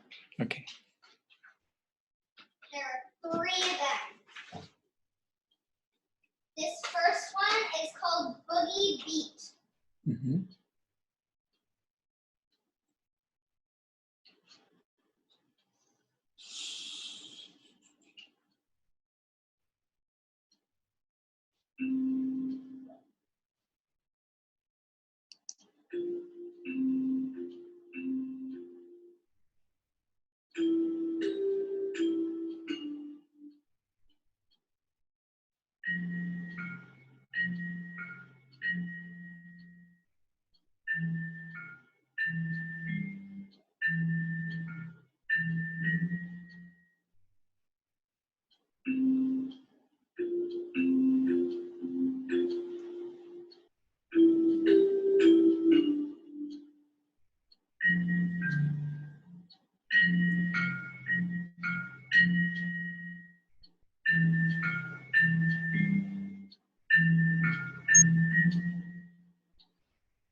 It must be the beginnings of a shuffle rhythm, right?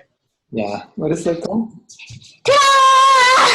What was it? All right, Kamaya. Woo!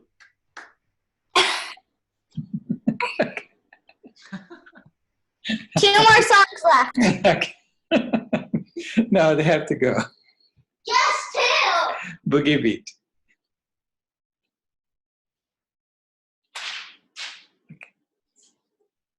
Okay. 4 funny clowns. 4 funny clowns.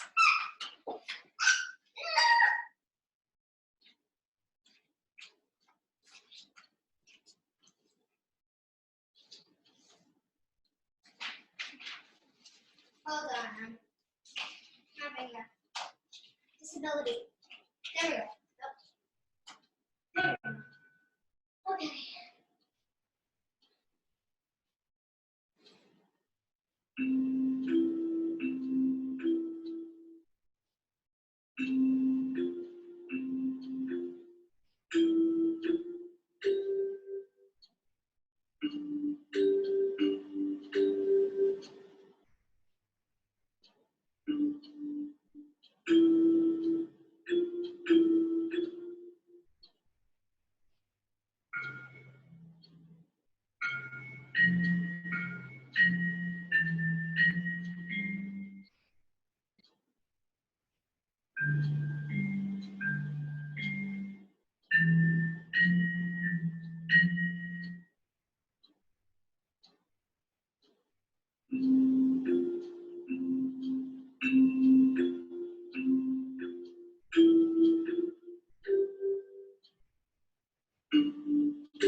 One more song. Okay, that's the last one. Okay.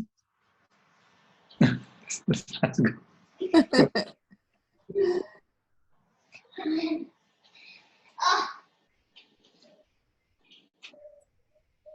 Man, I'm really getting a workout.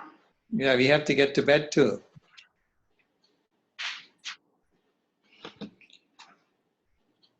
Hold on.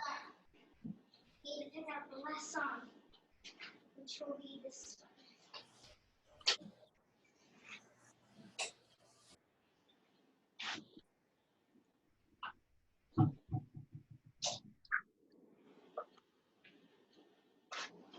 Old MacDonald.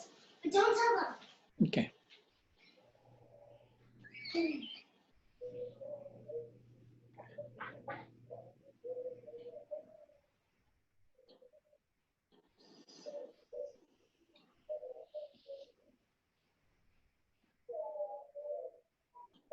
What about Glitter Job?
What song was that? I don't know. All right, come on, yeah. Woo! That's Old MacDonald. Okay. We're gonna have to sing it. We're gonna have to sing it while you play it. Just kidding. Was it Old MacDonald Had a Farm Sanctuary? Had a Farm Sanctuary. Yes, that was it.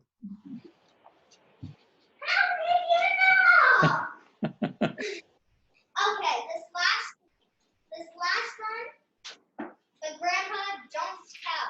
But I ain't gonna say it, so. Okay.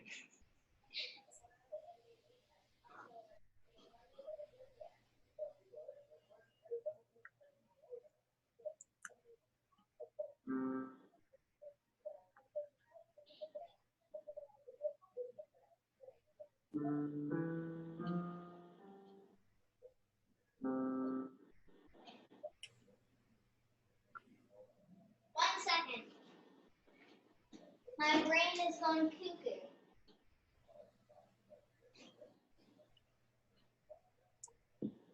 I'm going to do. Here's a clue. It will be the same one that we already did. Grandma, no looking. Okay. Look away, Grandma.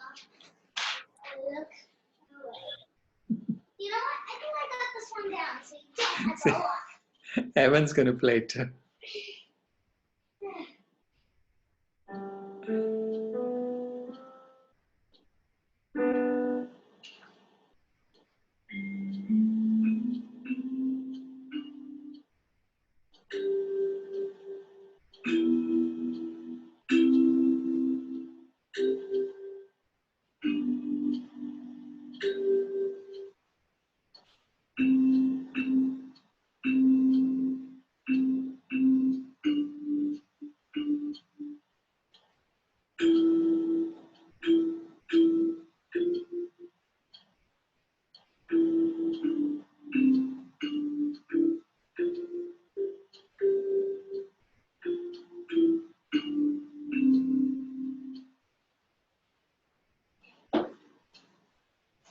And I run and I run and I run and I run.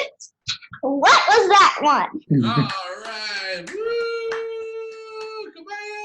Woo! What was that one though? Oh goodness. It was another one that I already played before.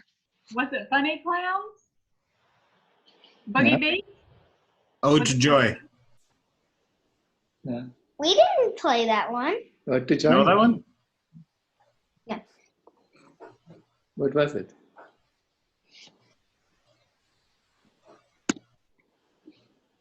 You're gonna type it in? Okay. Kamaya, Ray has an ukulele. Is that what it's called, ukulele? Ukulele. Yeah. I thought you got 6 strings. Oh wow. Look Sing at it. that. 6 strings. It's supposed to have stinks. And a signature by John Lennon and Yoko Ono. Oh wow. It's a replica. It doesn't work.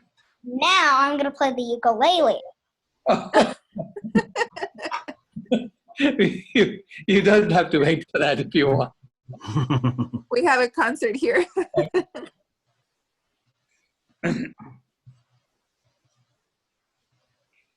So, Jamin, the idea of having a conversation with Alan Savory is great. Right. I think it'll get a lot of people to watch. Yeah, definitely. So why don't I draft an email? Here, I'll pause for station identification.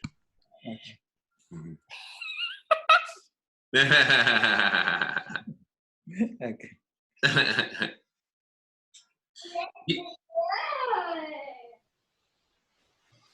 Evan, you got to unmute. We can't hear you. You've switched instruments too. I want to know what they both sound like.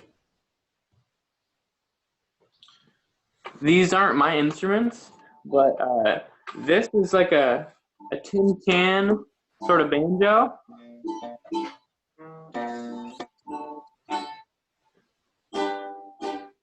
And this is a cigar box, like a little 3-string guitar. Wow. Yeah.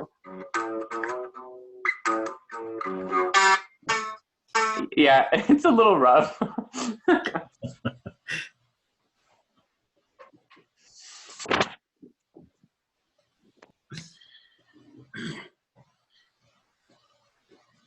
And, back to Alan Savory, I'm going to actually propose to both of you that we do this as an opportunity to build towards a new model, a new example of people who have different views coming together and talking, not in the Fox News, scream your head off style, but let's get together and talk and just see where it goes in kind of an open co-exploration way, right? And then that can set a tone for other people to come together around whatever issue. There are people who are opposed to, geoengineering of any kind. I'd love to talk with those people, right? And learn from your example as to how to have that compassionate openness, right? Jackie, thanks for coming. Yeah, Great to see you, Jackie. that's a great idea. Let's do that. Yeah. Awesome. Choose a food. Somebody.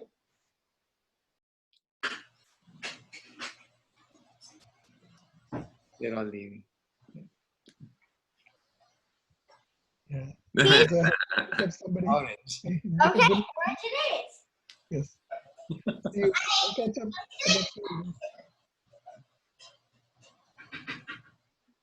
And also, I think a lot of this can be fleshed out in the topic maps, because so many times a certain argument or a central point will depend upon 7 different pillars, right? And we can either get tripped up trying to jump all 7 pillars at once in conversation, and then it gets nuanced, and then misunderstandings happen, or we can just be very systematic about it. What we're trying now is being very systematic. What about glitter job? What? What? That was quite appropriate. We're getting systematic about, thank you, Ray, about chunking out these topics and subtopics into both logical taxonomies and then also sequences of topics in a given point. Like you can imagine, you know, we came upon this challenge because we were writing a welcome to Radish for the homepage of Radish. How on earth do you do that? Oh, we're about, you know, super intelligence. Oh, we're about veganism. We're about SRM. We're like, what? Are these guys crazy? Or, you know, what's their problem? Are they just, you know, ADD? You know, what's their deal? Why are they into so many different topics? And so we realized we needed a narrative, and that it was a lot easier to point to whole topic. Oh my God, you grandpa. Hold on. You muted the whole thing. And in fact, Silas, since we're on the topic of these topic maps, I'll just do a quick screen share. Kamaya, you might like this as well. But in Mexico City, one of the biggest cities in the world, their metro system has these symbols for each of the metro stops. And as you can tell, they're really easy to remember, even if you don't know how to read or write with text. You do it with images, with symbols.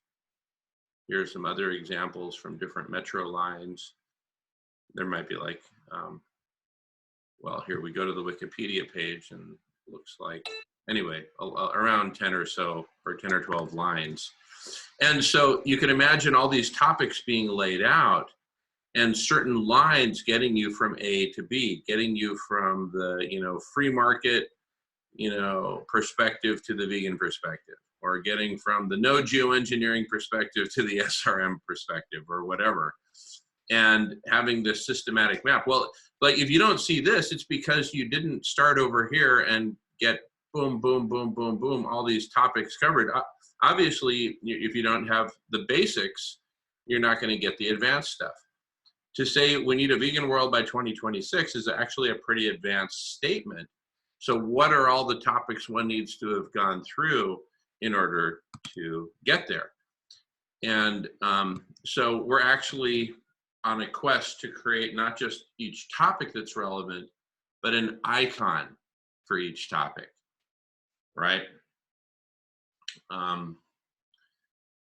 So for example, for the concept, the topic CF, which stands for cluster mess, imagine a big knotted up ball of threads, right? And so we show this one thread coming out and you like zoom into it so that this cross section of the thread is almost the size of the original ball. And it says global warming. And we say, look, the loose end of the thread is to go at global warming. And there's two solutions to global warming, SRM and veganism, two big solutions.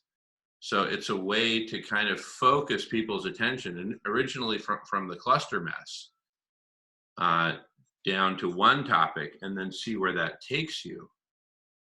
So we're finding topics and ways of representing topics visually with these very simple icons, like the folks, the geniuses who put together the Mexico City set of icons, right? How, you know, how do we make it so it looks like a children's wonderland and literally can be expressed in such simple terms, right? I've shared in the chat the link to the Sustainable Development Goals. They've got a lot of icons too.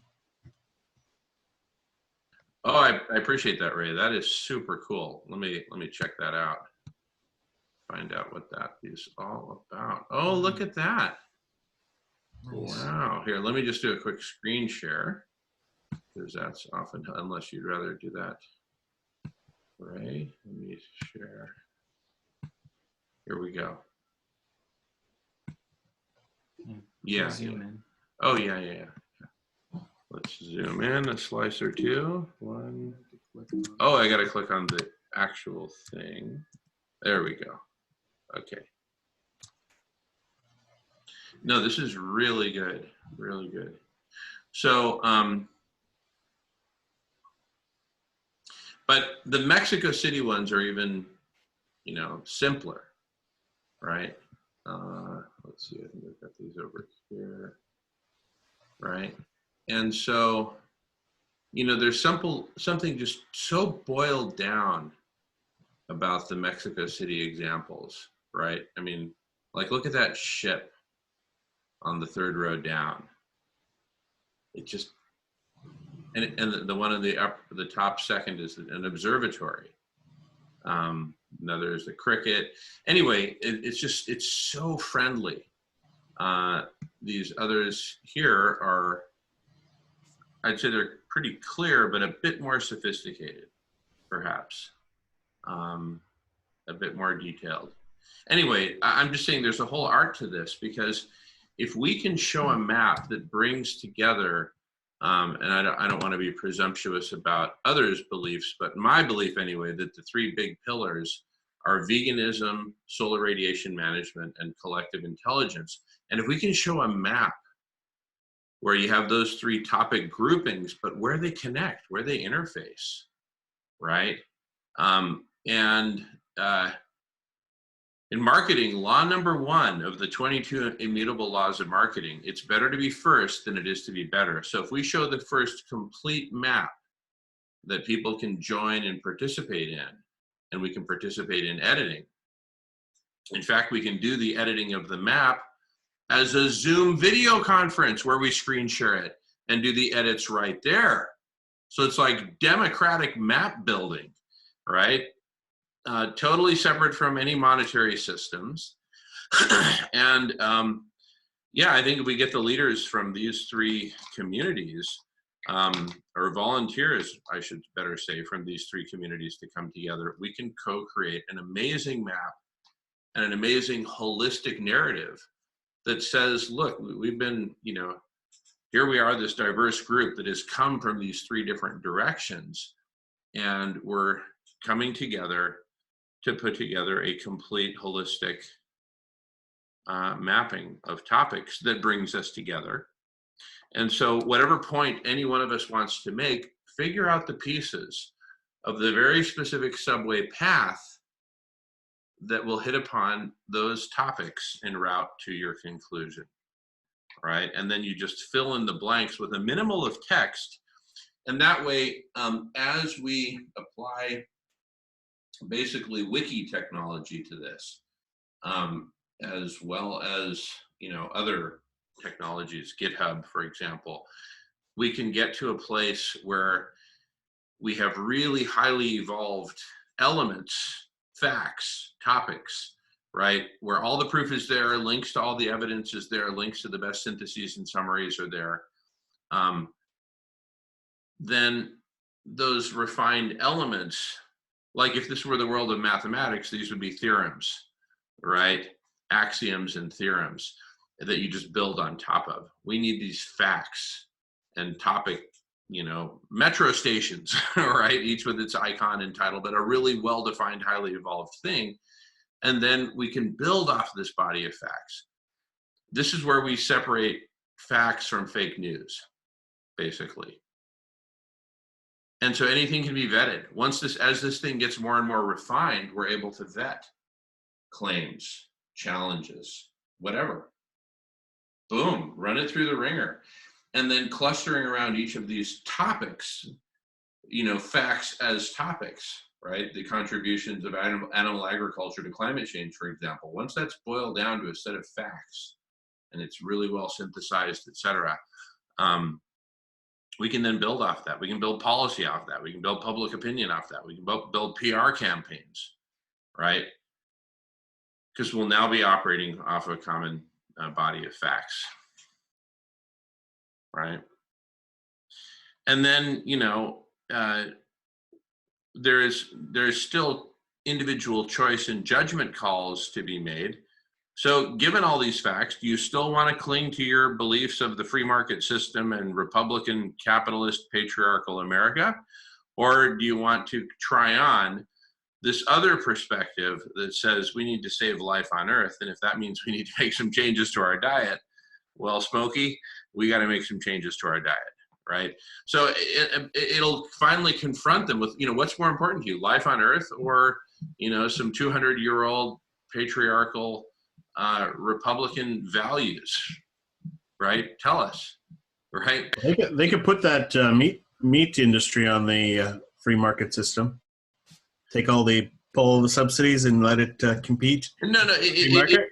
exactly. And that's a perfect example of where we can expose inconsistencies and outright contradictions in anyone's system of logic. So it's like, once we have this mapping down, we can say, oh, you're a Christian? Great, let's sit down and have a conversation. Did you know that in the book of Luke, verse 43, chapter whatever, Luke says, da da da da, no, unintentional, no unnecessary suffering, right, to animals or to anyone. Don't be cruel, basically. Whatever, there's got to be some set of facts that take someone from the Christian perspective to the vegan perspective, right? Well, we can uncover those. I had a Jehovah's Witnesses come to my doorstep, and I was talking to them for a while, and their philosophy is that the end time is we go to Eden, but we have to build it first. We have to, if we are the hands of God, then we have to build Eden. We have to reforest the planet. You don't get heaven until you reforest the planet. Kind of a aha moment on our step.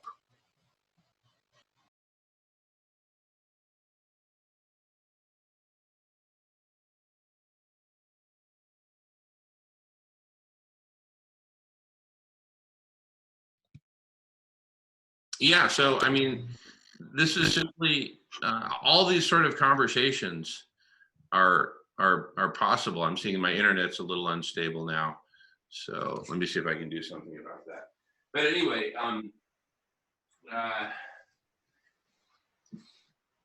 the toposphere of organized topics and connections between them, and even going so far as to create an icon per significant topic, I think is going to go a long way to finally giving us this visual map from which to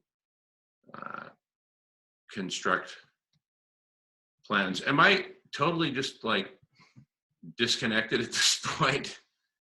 Because everyone else looks frozen, and I don't think that's entirely their